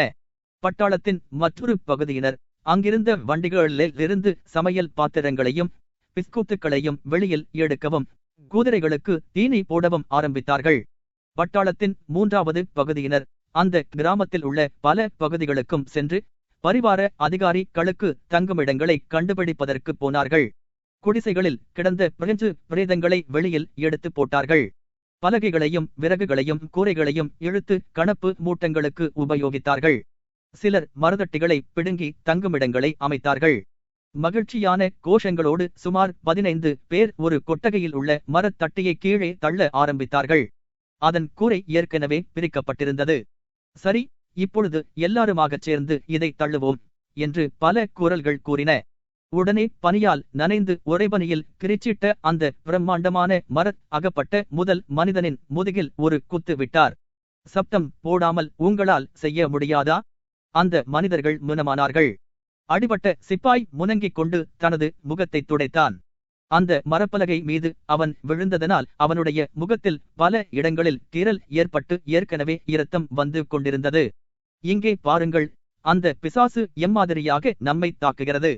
என்னுடைய முகத்தையெல்லாம் அது இரத்தமாக்கிவிட்டது என்று அவன் ஒரு பீதியுள்ள மெதுவான குரலில் அந்த சார்ஜென்ட் மேஜர் போன பின்பு சொன்னான். உனக்கு அது பிடிக்கவில்லையா என்று ஒரு குரல் சிரிப்போடு ஒலித்தது. அந்த மனிதர்கள் தங்களுடைய குரலை தாழ்த்திக் கொண்டு அந்த சுவரை மேலே நகர்த்திக் கொண்டு போனார்கள். அந்த கிராமத்தில் இருந்து அவர்கள் வெளியேறியதும் மீண்டும் உரக்கப் பேச ஆரம்பித்தார்கள். அவர்களுடைய பேச்சுக்களுக்கு இடையில் முன் மாதிரியே அர்த்தமற்ற வசவுகளையும் சொல்லிக் கொண்டிருந்தார்கள். அந்த மனிதர்கள் கடந்து போன ஒரு குடிசையில் பிரதான அதிகாரிகள் கூடியிருந்தார்கள். அவர்கள் தேநீர் பருகிக் கொண்டு அன்றைய நடவடிக்கைகளை பற்றியும் மறு நாள் செய்ய வேண்டிய நடவடிக்கைகளை பற்றியும் பரபரப்போடு பேசிக் கொண்டிருந்தார்கள். இடது பக்கத்தில் ஒரு பக்கவாட்டு பிரவேசம் செய்து உதவி மன்னர் முராட்டினுடைய படையை துண்டித்து அவரை கைது செய்ய வேண்டுமென்று உத்தேசித்திருந்தார்கள். அந்த மரப்பலகையை அந்த சிப்பாய்கள் இழுத்து கொண்டு போய் சேர்க்கிற சமயத்தில் கணப்பு மூட்டங்கள் சமையல் செய்வதற்காக எல்லா இடங்களிலும் பிரகாசமாய் எரிந்து கொண்டிருந்தன. நெருப்பில் அகப்பட்ட கட்டைகள் வெடித்தன. பனி உருகிக் கொண்டிருந்தது. அங்கு நடமாடிக் கொண்டிருந்த சிப்பாய்களின் நிழல்கள் தெரிந்து கொண்டிருந்தன. சிப்பாய்களின் நடமாட்டங்களால் கால்மிதிப்பட்ட பனி தணிந்து போய் இருந்தது. சுற்றிலும் கோடரிகளும் அரிவாள்களும் சிதறி கிடந்தன. உத்தரவுகளை பெறாமலேயே எல்லா காரியங்களும் செய்து முடிக்கப்பட்டன. இரவிற்கு வேண்டிய கட்டைகள் கொண்டு வரப்பட்டன. அதிகாரிகளுக்கு வேண்டிய விடுதிகள் போடப்பட்டன. சமையல் பாத்திரங்கள் கொதித்துக் கொண்டிருந்தன. துப்பாக்கிகளும் தளவாடங்களும் வரிசையாக அடுக்கி வைக்கப்பட்டன. மரத்தட்டி சுவரை கொண்டு வந்து 8வது கம்பெனி சிப்பாய்கள் அதை வடக்கு திசையில் ஒரு தடுப்பாக உபயோகித்தார்கள். துப்பாக்கி ஸ்டாண்டுகளை அதற்கு அண்டை கொடுத்து அதை நிறுத்தி வைத்தார்கள். அதற்கு முன்பாக கணப்பு மூட்டத்தை போட்டார்கள். கமாரங்களை அடித்து ஆஜர் பட்டியை வாசித்த பின்பு இரா சாப்பாட்டை முடித்து கொண்டு கணப்பு மூட்டங்களை சுற்றி அமர்ந்தார்கள். சிலர் தங்கள் ஜோடுகளை பழுது பார்த்தார்கள். சிலர் தங்களுடைய சுங்கான்களை குடித்துக் கொண்டிருந்தார்கள். சிலர் தங்களுடைய உடைகளை களைந்து நிர்வாணமாக நின்று தங்களுடைய சட்டைகளில் இருந்த பேன்களை புசுக்கிக் கொண்டிருந்தார்கள். 15-8 ருஷ்ய சிப்பாய்கள் அந்த சமயத்தில் வெதுவெதுப்பை கொடுக்கும் ஜோடுகளும் ஆட்டுத்தோல் கோட்டுகளும் தங்குவதற்கு இடமுமின்றி உணவுமின்றி பூஜ்யத்திற்கு கீழாக 18 டிகிரி குளிரில் அவஸ்தைப்பட்டு கொண்டிருந்த படியால் அவர்கள் படுமோசமாக காணப்பட்டிருப்பார்கள் என்று ஒருவர் நினைப்பது சகஜம். அதற்கு மாறாக அந்த இராணுவமானது மிகுந்த சுக்கியமான நிலைமையில் இருந்ததை விட அதிகமான மகிழ்ச்சியோடும் உற்சாகத்தோடும் காணப்பட்டது. அதற்கு என்ன காரணமென்றால், உற்சாகம் இல்லாதவர்களையும் பலம் இல்லாதவர்களையும் ஒவ்வொரு நாளும் இராணுவத்தில் இருந்து கழித்து வந்ததேயாகும். சரீர பலத்திலோ ஆத்மீக பலத்திலோ குறைந்தவர்களை பின்னால் கழித்து விட்டபடியால் உடல் வலிமையும் மன வலிமையும் கொண்ட சிறந்த வீரர்களே இராணுவத்தில் இப்பொழுது தங்கி நின்றார்கள். 8வது கம்பெனியின் மர வேலைக்குள்ளாக கூடி நின்ற வீரர்கள் வேறு எங்கும் இருந்ததை விட அதிகமாக இருந்தார்கள். அவர்களோடு 2 சார்ஜன்ட் மேஜர்களும் இருந்தார்கள். அவர்களுடைய கணப்பு மூட்டங்களும் மற்ற எல்லா மூட்டங்களையும் விட பிரகாசமாய் எரிந்து கொண்டிருந்தன. அந்த கணப்பு மூட்டங்களின் பக்கத்தில் அமர வேண்டுமென்று யாராவது கேட்டால் அதற்காக அவர்கள் விறகு கொண்டுவர வேண்டுமென்று சொன்னார்கள். ஏ மக்கே, உனக்கு என்ன வந்து விட்டது, நாயின் மகனே? நீ எங்காவது தொலைந்து போனாயா, அல்லது ஓநாய்கள் உன்னை தின்று விட்டனவா?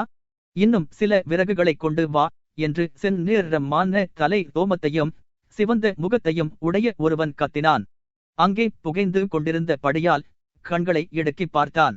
ஆனால் அவன் அந்த நெருப்பின் பக்கத்தில் இருந்து விலகவில்லை. ஏ காக்காய், நீ போய் கொஞ்சம் விறகு கொண்டு வா என்று மற்றொரு சிப்பாயிடம் அவன் சொன்னான். அந்த செந்நிற ரோமத்தையுடைய மனிதன் சார்ஜண்டும் அல்ல, அல்லது ஒரு சிறிய அதிகாரியுமல்ல. ஆனால் அவன் நல்ல உடல்வலிவு பெற்றிருந்தபடியால் தன்னைவிட பலம் குறைந்தவர்களை அதிகாரம் செய்து கொண்டிருந்தான். காக்காய் என்று அவன் அழைத்த அந்த சிப்பாய் ஒரு ஒல்லியான சிறிய மனிதனாய் இருந்தான். அவனுடைய மூக்கு கூர்மையாய் இருந்தது. அவன் உடனே பணிவாக எழுந்து அங்கிருந்து போக ஆரம்பித்தான். அதே சமயத்தில் அந்த கணப்பு மூட்டத்தின் வெளிச்சத்தில் ஒரு ஒல்லியான லட்சணமான வாலிப சிப்பாய் ஒரு கட்டு விறகை கொண்டு வருவது தெரிந்தது. அதை இங்கே கொண்டு வர ரொம்ப சிலாக்கியம். அந்த விறகை பிளந்து அந்த நெருப்பில் போட்டார்கள். வாயினால் ஊதினார்கள். தங்களுடைய பெரிய கோட்டை கொண்டு அதை விசிறி ஜுவாலை விட்டு எரியும்படி செய்தார்கள். அங்கிருந்த மனிதர்கள் இன்னமும் நெருங்கி அமர்ந்து தங்களுடைய சுங்கான்களை பற்ற வைத்தார்கள். அந்த விறகை கொண்டு வந்த லட்சணமான வாலிப சிப்பாய் அவனுடைய கைகளை கட்டிக்கொண்டு தன்னுடைய காலில் ஏற்பட்ட விரைப்பை போக்குவதற்காக காலை வேகமாக பூமியில் மிதித்துக் கொண்டிருந்தான். என் தாயே, இந்த மூடுபனியானது குளிராய் இருந்த போதிலும் தெளிவாய் இருக்கிறது. நான் ஒரு துப்பாக்கி வீரனாய் இருக்கிறதும் நல்லதாயிற்று என்று அவன் பாட ஆரம்பித்தான். ஒவ்வொரு வார்த்தைக்கிடையிலும் அவன் இருமுவதைப் போல பாசாங்கு பண்ணினான். இதோ பார், உன்னுடைய ஜோட்டின் தோல் பிரிந்துவிடும் என்று செந்நிற தலை ரோமத்தையுடைய மனிதன் பாடிக்கொண்டு இருந்தவனுடைய ஜோட்டில் இருந்த தோல் தொங்குவதைக் கண்டு கூச்சலிட்டான். நாட்டியம் ஆடுவதற்கு நீ எப்பேற்பட்ட பேர்வழி! அந்த நாட்டியம் ஆடியவன் உடனே நாட்டியத்தை நிறுத்தி தனது ஜோட்டிலிருந்து தொங்கிய அந்த தோலை எடுத்து நெருப்பில் வீசினான். ரொம்ப சரி நண்பரே என்று அவன் சொல்லிவிட்டு கீழே அமர்ந்தான். தன்னுடைய மூட்டையிலிருந்து ஒரு நீளமான பிரெஞ்சு துணியை எடுத்து அதை தன்னுடைய பாதத்தை சுற்றி கட்டினான். இந்த நீராவிதான் அவற்றை கெடுத்து விடுகிறது என்று அவன் சொல்லிவிட்டு தன்னுடைய பாதங்களை நெருப்பிற்கு நேராக நீட்டினான். சீக்கிரமாக அவர்கள் நமக்கு போதிய சாமான்களை கொடுக்கப் போகிறார்கள். நாம் அவர்களை தோற்கடித்த பின்னால் நமக்கு இரட்டை பங்குகள் கொடுக்கப் போவதாக சொல்லுகிறார்கள். அந்த நாயின் மகனான பெட்ரோல் இன்னும் பின்தங்கிக் கொண்டே இருக்கிறான் என்று ஒரு சார்ஜன்ட் மேஜர் சொன்னார். நான் வெகுகாலமாக அவன் மீது ஒரு கண் வைத்திருக்கிறேன் என்று மற்றொருவன் சொன்னான். நல்லது, அவன் பாவம், அப்பாவி சிப்பாய். ஆனால் மூன்றாவது கம்பெனியில் நேற்று 9 பேர்கள் காணப்படவில்லை என்று சொல்லுகிறார்கள். ஆமாம், அதெல்லாம் ரொம்ப சரி. ஆனால் ஒருவனுடைய பாதம் விரைத்து போய்விட்டால் அவனால் எப்படி நடக்க முடியும்? என்ன அசட்டுத்தனமாக பேசாதே என்று ஒரு சார்ஜன்ட் மேஜர் சொன்னார். நீயும் அதே மாதிரி செய்ய விரும்புகிறாயா என்று ஒரு முதியவ சிப்பாய் கேட்டான். அவன் கால் விரைத்து போவதைப் பற்றி பேசியவனை கண்டிப்பது போல நோக்கினான். நல்லது, உனக்கு தெரியும் என்று காக்காய் என அழைக்கப்பட்ட கூர்மையான நாசியையுடையவன் உறுதியற்ற குரலில் பேசினான். பின்னால் அந்த கணப்பு மூட்டத்தின் பக்கத்தில் இருந்து எழுந்தான். பருமனாய் இருக்கிறவன் ஒல்லியாய் ஆகிறான். ஆனால் ஒல்லியாய் இருக்கிறவன் செத்துப் போகிறான். இப்போது என்னைப் பார், என்னிடம் பலம் என்பது இல்லை என்று அவன் திடீரென்று உறுதியோடு கூறி அந்த சார்ஜன்ட் மேஜரை பார்த்தான். என்னை ஆஸ்பத்திரிக்கு அனுப்பும்படி அவரிடம் சொல்லும். என் உடம்பெல்லாம் வலிக்கிறது. எப்படியிருந்தாலும் என்னால் இந்த பிரயாணத்தில் சேர்ந்து வர முடியாது. அவ்வளவு போதும், அவ்வளவு போதும் என்று சார்ஜன்ட் மேஜர் அமைதியாக பதில் சொன்னார். அந்த சிப்பாய் அதற்கு மேல் பேசவில்லை. அங்கே மற்றவர்கள் பேசிக் கொண்டிருந்தார்கள். இன்று அந்த பிரெஞ்சுக்காரர்களில் எத்தனை பேர்களை கைப்பற்றினார்கள் தெரியுமா? ஆனால் உண்மையில் அவர்களில் ஒருவனிடம் கூட உண்மையான ஜோடு என்பது இல்லை என்று ஒரு சிப்பாய் புதிதாக ஒரு விஷயத்தை ஆரம்பித்துச் சொன்னான். அவர்கள் எல்லாரும் பெயரளவில்தான் இருக்கிறார்கள். அந்த கோசாக்குகள் அவர்களுடைய ஜோடுகளை எடுத்துக் கொள்கிறார்கள். அவர்கள் அந்த குடிசையை கர்னலுக்காக காலி செய்து அங்கிருந்தவர்களை அப்புறப்படுத்தினார்கள். அதை பார்ப்பதற்கு பரிதாபமாய் இருக்கிறது என்று நடனமாடியவன் சொன்னான். அவர்களின் உடல்களை புரட்டிய போது ஒருவன் உயிரோடு இருந்ததாக தோன்றியது. அவன் அவனுடைய மொழியில் எதையோ பேசினான். இதை நீங்கள் நம்புவீர்களா? அவர்கள் எல்லாரும் சுத்தமான மக்கள், வாலிபர்களே என்று முதலாவது மனிதன் பேசினான். அவன் வெள்ளையாய் இருக்கிறான். பூவரசு மரத்தின் பட்டையைப் போல வெள்ளையாய் இருக்கிறான். அவர்களில் சிலர் சிறந்த பேர்வழிகளாய் இருக்கிறார்கள். அவர்கள் பிரபுக்கள் என்று தோன்றுகிறது. நல்லது, நீ என்ன நினைக்கிறாய்? அவர்கள் எல்லா வகுப்புகளில் இருந்தும் சிப்பாய்களை சேகரித்திருக்கிறார்கள். ஆனால் அவர்களால் நாம் பேசுவதை புரிந்து கொள்ள முடியவில்லை என்று அந்த நடனக்காரன் ஒரு ஆச்சரியமான புன்னகையோடு சொன்னான். அவன் யாருடைய பிரஜை என்று நான் கேட்டேன். ஆனால் அவன் அவனுடைய மொழியில் எதையோ சொன்னான். ஒரு விசித்திரமான கூட்டம். ஆனால் நண்பர்களே, அது விசித்திரமாய்த்தான் இருக்கிறது என்று அவர்களுடைய வெள்ளை நிறத்தைக் கண்டு ஆச்சரியப்பட்டவன் சொன்னான். அவர்களில் இறந்தவர்களை புதைத்தபோது ஜாய்ஸ் விவசாயிகள் அவர்களை பற்றிச் சொன்னார்கள். அங்கே போர் நடந்தது என்பது உனக்கு தெரியும். அந்த இறந்து போனவர்களின் உடல் அங்கே ஒரு மாதம் கிடந்திருந்தது. அப்படியிருந்தும் அந்த இறந்து போனவர்களின் உடல்கள் காகிதத்தைப் போல வெள்ளையாகவும் சுத்தமாகவும் இருந்ததாக அவர்கள் சொல்லுகிறார்கள். வெடி மருந்து வாசனை கூட இல்லாமல் அங்கே இருந்ததாம். ஒருவேளை குளிரினால் இருக்குமோ என்று கேட்டான். நீ ரொம்ப புத்திசாலியான ஆசாமி. குளிரினால் இருக்குமாம். அப்போது உஷ்ணமான காலமாய் இருந்தது. அது குளிர் காலமாய் இருந்தால் நம்முடைய சிப்பாய்களின் பிரேதங்கள் கூட கெட்டு போய் இருக்காது அல்லவா? ஆனால் நம்முடைய பிரேதங்கள் அழுகிப் புழுத்து போயிருந்ததாகவும் தம்முடைய பிரேதங்களை அகற்றும் போது முகத்தை கைக்குட்டையால் மூடிக்கொண்டும் தலையை திருப்பிக் கொண்டும் அவர்கள் செய்தார்கள் என்று சொல்லுகிறார்கள் என்றும் அவன் சொன்னான். அந்த வேலையை செய்வதற்கு ரொம்ப கஷ்டமாய் இருந்ததாம். ஆனால் அந்த பிரெஞ்சுக்காரரின் பிரேதங்கள் எல்லாம் காகிதத்தைப் போல வெள்ளையாய் இருந்ததாம். எவ்விதமான கெட்ட வாசனையும் இல்லையாம். எல்லாரும் முனமாய் இருந்தார்கள். ஒருவேளை அவர்கள் உண்ணும் உணவினால் இருக்கலாம் என்று அந்த சார்ஜன்ட் மேஜர் சொன்னார். அவர்கள் பிரபுக்களைப் போல உண்டு வந்தார்கள். அவர் சொல்லியதை ஒருவரும் மறுக்கவில்லை. ஜாய்ஸுக்கு பக்கத்தில் அந்த போர் நடந்த இடத்திற்கு பக்கத்தில் உள்ள அந்த விவசாயி ஒன்று சொன்னான். அந்த பக்கத்தில் உள்ள சுமார் 10 கிராமங்களில் இருந்து எல்லா மனிதர்களையும் அழைத்து 20 நாட்களாக பிரேதங்களை வண்டிகளில் ஏற்றி அகற்ற ஏற்பாடு செய்திருந்தார்களாம். அப்படி இருந்தும் அந்த பிரேதங்களை அகற்றும் வேலை முடிவடையவில்லையாம். ஓநாய்களை பொறுத்த வரையில் என்று அவன் சொன்னான். அதுதான் உண்மையான போர் என்று ஒரு முதியவ சிப்பாய் சொன்னான். அந்த போர் ஒன்றுதான் நினைத்து பெருமைப்படக்கூடியது. அதற்கு பின்னால் மற்றவையெல்லாம் வெறும் வேதனையான விஷயம்தான். அப்பனே, உனக்கு தெரியுமா? நேற்று முன் தினம் அந்த பிரெஞ்சுக்காரர்களை நாங்கள் சந்தித்தோம்.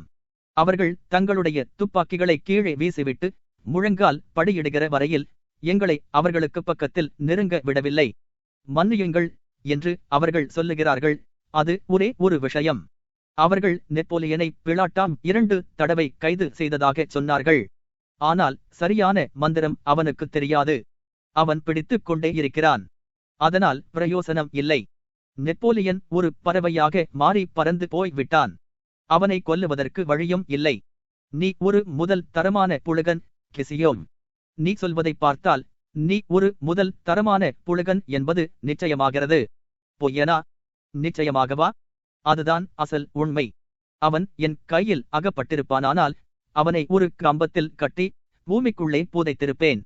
எத்தனை பேர்களை அவன் நாசமாக்கிவிட்டான். நல்லது, எப்படியிருந்தாலும் நாம் அதை முடிக்கப் போகிறோம். அவன் இனிமேல் இங்கே வரமாட்டான் என்று அந்த முதிய சிப்பாய் கொட்டாவி விட்டு கொண்டே கூறினான். அந்த உரையாடல் வர வர வேகம் குறைந்தது. அங்கிருந்த சிப்பாய்கள் ஒவ்வொருவராக தூங்குவதற்கு கீழே படுத்தார்கள். அந்த நட்சத்திரத்தை பாருங்கள், அவை பிரகாசிப்பது எவ்வளவு ஆச்சரியமாய் இருக்கிறது. பெண்கள் தங்களுடைய வஸ்திரத்தை விரித்ததைப் போல நீ நினைக்கலாம் என்று அவர்களில் ஒருவன் அந்த பால் வழி என்ற நட்சத்திர கூட்டங்களை பார்த்தபோது கூறினான். அடுத்த வருஷம் விளைச்சல் நன்றாய் இருக்குமென்பதை காட்டுவதற்கு அது ஒரு அடையாளம். இன்னும் கொஞ்சம் விறகு நமக்கு வேண்டும். நீ உன்னுடைய முதுகை காட்டி வெதுவெதுப்பாக்கிக் கொள்கிறாய். அதனால் உன்னுடைய வயிறு விரைத்துப் போகிறது. அது விசித்திரமாய் இருக்கிறது. அட கடவுளே, நீ எதற்காக தள்ளுகிறாய்? இந்த நெருப்பு உனக்கு மட்டும்தானா? இதோ பார், அவன் எப்படி காலையும் கையையும் பரப்பி போட்டிக்கிறான் பார். அங்கே ஏற்பட்ட அமைதியில் தூங்கிக் கொண்டிருந்தவர்களின் குரட்டை கேட்டுக்கொண்டிருந்தது. மற்றவர்கள் திரும்பி படுத்து தங்களுக்கு வெதுவெதுப்பை உண்டு பண்ணிக்கொண்டு ஒவ்வொரு வார்த்தை பேசி வந்தார்கள். 100 அடிகளுக்கு அப்பால் இருந்த ஒரு கணப்பு மூட்டத்தின் பக்கத்திலிருந்து மகிழ்ச்சியான சிரிப்புக் குரல் வந்தது. 5வது கம்பெனியைச் சேர்ந்த அவர்கள் கத்திக் கொண்டிருக்கிறார்கள். பாருங்கள், அவர்கள் எப்பேற்பட்ட ஆசாமிகள் என்று ஒரு சிப்பாய் கூறினான். அங்கிருந்தவர்களில் ஒருவன் எழுந்து அந்த 5வது கம்பெனியைச் சேர்ந்த கூட்டத்திற்கு போனான். அவர்கள் எப்பேற்பட்ட தமாஷை அனுபவித்துக் கொண்டிருக்கிறார்கள் என்று போனவன் திரும்ப வந்து சொன்னான். 2 பிரெஞ்சுக்காரர்கள் வந்து சேர்ந்தார்கள். ஒருவன் முழுவதும் விரைத்துப் போனான். மற்றொருவன் வெறும் ஜம்பக்காரனாய் இருக்கிறான். அவன் பாட்டுகள் பாடிக்கொண்டிருக்கிறான். ஓ, நான் அங்கே போய் பார்க்கப் போகிறேன். அங்கிருந்தவர்களில் பலர் அந்த 5வது கம்பெனியைச் சேர்ந்த கூட்டத்திற்கு போனார்கள். 15:9 அந்த காட்டின் ஓரத்தில் 5வது கம்பெனியைச் சேர்ந்தவர்கள் முகாம் போட்டிருந்தார்கள். பனியின் மத்தியில் ஒரு பெரிய கணப்பு மூட்டம் பிரகாசமாக எரிந்து கொண்டிருந்தது. உறைபனிகளோடு விளங்கிக் கொண்டிருந்த மரக்கிளைகளை அந்த வெளிச்சம் பிரகாசப்படுத்திக் கொண்டிருந்தது. நள்ளிரவில் அந்த காட்டில் உள்ள பனியில் காலடி ஓசைகளையும் காய்ந்து போன மரக்கிளைகளை முறிப்பதின் ஓசைகளையும் அவர்கள் கேட்டார்கள். வாலிபர்களே, அது ஒரு கரடி என்று அவர்களில் ஒருவன் சொன்னான். அவர்கள் தங்கள் தலையை நிமிர்த்தி கவனித்துக் கேட்டார்கள். அந்த காட்டிலிருந்து அந்த பிரகாசமான வெளிச்சத்தை நோக்கி விசித்திரமான உடை அணிந்த 2 மனிதர்கள் ஒருவரை ஒருவர் பற்றிக் கொண்டு முன்னே வந்தார்கள். அவர்கள் அந்த காட்டில் ஒளிந்து கொண்டிருந்த 2 பிரெஞ்சுக்காரர்கள். நமது சிப்பாய்களுக்கு புரியாத ஒரு மொழியை கரகரப்பான குரலில் எதையோ சொல்லிக் கொண்டு கணப்பு மூட்டத்திற்கு பக்கத்தில் அவர்கள் வந்தார்கள். அவர்களில் ஒருவன் மற்றவனை விட உயரமாயிருந்தான். அதிகாரிகளின் தொப்பியை அவன் அணிந்திருந்தான். மிகுந்த களைப்படைந்தவனாக காணப்பட்டான். கணப்பு மூட்டத்திடம் நெருங்கியதும் அவன் உட்கார முயன்றான். ஆனால் கீழே விழுந்தான். மற்றொருவன் குட்டையாக தடித்தவனான தலையில் ஒரு சால்வையை சுற்றிக் கொண்டிருந்தான். அவன் தனது தோழனை நிமிர்த்தி வைத்து எதையோ சொல்லி தனது வாயை காட்டினான். அங்கிருந்த சிப்பாய்கள் அந்த பிரெஞ்சுக்காரர்களை சூழ்ந்து அந்த நோயாளி படுப்பதற்காக ஒரு பெரிய கோட்டை கீழே விரிந்தார்கள். கோதுமை கஞ்சியையும் வாட்கா மதுவையும் அவர்கள் இருவருக்கும் கொண்டு வந்து கொடுத்தார்கள். களைப்படைந்து போன அந்த பிரெஞ்சு அதிகாரிதான் ராம்பல். அவனுடன் இருந்த சால்வையை தலையில் சுற்றிக் கொண்டிருந்தவன் அவருடைய சேவகனான மாரல். மாரல் சிறிது வாட்கா மதுவையும் கஞ்சியையும் குடித்த பின்பு திடீரென்று அவன் மகிழ்ச்சி கொண்டு அந்த சிப்பாய்களுக்கு புரியாத மொழியில் விடாமல் பேசிக் கொண்டிருந்தான். உணவு வேண்டாமென்று ராம்பல் மறுத்துவிட்டு தம்முடைய முழங்கையில் சார்ந்து கணப்பு மூட்டத்திற்கு பக்கத்தில் முனமாக படுத்திருந்தார். அங்கிருந்த ருச்சிய சிப்பாய்களை தமது சிவந்த வெறிச்சிட்ட கண்களால் நோக்கிக் கொண்டிருந்தார். இடையிடையே ஒரு நீண்ட முணக்கம் செய்துவிட்டு பின்னால் மீண்டும் முனமாகி விடுவார். அவருடைய தோள்களை சுட்டி காட்டி ராம்பல் ஒரு அதிகாரி என்றும் அவருக்கு வெதுவெதுப்பை உண்டு பண்ண வேண்டுமென்றும் அந்த சிப்பாய்களுக்கு சொல்லுவதற்கு மாரல் முயற்சி செய்து கொண்டிருந்தான். அங்கு வந்த ஒரு ருச்சிய அதிகாரி தம்முடைய கர்னலுக்கு ஒரு ஆளை அனுப்பி அந்த பிரெஞ்சு அதிகாரியை வெதுவெதுப்பிற்காக குடிசைக்குள் அழைத்து வரலாமா என்று கேட்டு வரச் சொன்னார். போய் வந்த தூதன் அந்த அதிகாரியை அழைத்து வரும்படி கர்னல் சொல்லியதாய கூறினான். ஆகவே ராம்பலை அங்கே போகும்படி சொன்னார்கள். ராம்பல் எழுந்து நடக்க முயற்சி செய்தார். அவரால் முடியாமல் தடுமாறினார். அச்சமயம் அங்கிருந்த ஒரு சிப்பாய் அவரை பிடித்திருக்காவிட்டால் அவர் கீழே விழுந்திருப்பார். நீர் அம்மாதிரி மீண்டும் செய்ய மாட்டீர், இல்லையா என்று சிப்பாய்களின் ஒருவன் கண் சிமிட்டி ராம்பலை பார்த்து கேலியாகச் சொன்னான். ஓ முட்டாள், நீ ஏன் குப்பை பேச்சுகளை பேசுகிறாய்? நீ ஒரு அயோக்கியன், உண்மையான விவசாயி என்று அந்த கேலி செய்த சிப்பாயை பார்த்து எல்லா இடங்களில் இருந்தும் கண்டன கூறல்கள் கேட்டன. அவர்கள் ராம்பலை சுற்றி நின்று அவரை தூக்கினார்கள். 2 சிப்பாய்கள் ஒருவருக்கொருவர் கைகளை இணைத்து அதில் அவரை உட்கார வைத்து குடிசைக்கு கொண்டு போனார்கள். அப்படி போகும்போது அவர்களுடைய கழுத்துக்களை அவர் வளைத்துக் கொண்டு புலம்ப ஆரம்பித்தார். ஓ, நீங்கள் எவ்வளவு சிறந்த பேர்வழிகள், எனது அன்பான இனிமையான நண்பர்களே, இவர்கள்தான் மனிதர்கள். எனது வீரமுள்ள அன்பான நண்பர்களே என்று அவர் கூறி ஒரு சிப்பாயினுடைய தோளில் ஒரு குழந்தையைப் போல தமது தலையை சாய்ந்தார். இதற்கிடையில் நெருப்பு மூட்டத்திற்கு பக்கத்தில் ஒரு நல்ல இடத்தில் மாரல் அமர்ந்து கொண்டிருந்தான். அவனைச் சுற்றி சிப்பாய்கள் இருந்தார்கள். ஒரு குட்டையான உடல் கட்டுள்ள பிரெஞ்சுக்காரனான மாரல் கண் நோயினால் அவதிப்பட்டுக் கொண்டிருந்தான். பெண்களின் வெளிச்சட்டைகளில் ஒன்றை அணிந்து கொண்டு தன்னுடைய தொப்பிக்கு மேலாக பெண்கள் கட்டுவது போல ஒரு சால்வையைச் சுற்றி கொண்டிருந்தான். அவன் குடி மயக்கத்தில் இருந்தபடியால் தன்னுடைய கரகரப்பான குரலில் ஒரு பிரெஞ்சு பாட்டை பாடிக்கொண்டு தனது கையை பக்கத்தில் இருந்த சிப்பாய் மீது போட்டுக் கொண்டிருந்தான். ஆனால் சிப்பாய்கள் ஜாக்கிரதையோடு அவனை கவனித்து வந்தார்கள். சரிதான், இப்பொழுது அதை பற்றி எனக்கு சொல்லிக் கொடு, நான் கற்றுக்கொள்வேன். அது எப்படி என்று மாரல் தழுவிக்கொண்டிருந்த அந்த மனிதன் சொன்னான். அவனும் ஒரு பாடகன், கோமாளி. 4வது என்றியான தீரமுள்ள மன்னன் நீடோழி வாழ்க. அந்த பிசாசு என்று ஒரு பிரெஞ்சு பாட்டை அவன் பாடினான். விவாரிக்கா விப் சிறுவாறு செடியா பெளியாக்கா என்று அந்த சிப்பாய் மாரலை பின்பற்றி தன் கையை ஆட்டிக்கொண்டு உளறினான். ஆனால் மாரல் பாடிய ராகத்தை விடாமல் பாடினான். பலே பேஷ் ல ல ல என்று மகிழ்ச்சிச் சிரிப்புகள் நாலா திசைகளில் இருந்தும் வந்தன. மாரலும் தன் முகத்தை சுளித்துக் கொண்டு சிரித்தான். நல்லது, மேலே பாடு, மேலே பாடு. குடிப்பதற்கும் போரிடுவதற்கும் உல்லாச வீரனாய் இருப்பதற்கும் உள்ள முக்குணங்கள் அவனிடம் இருந்தன.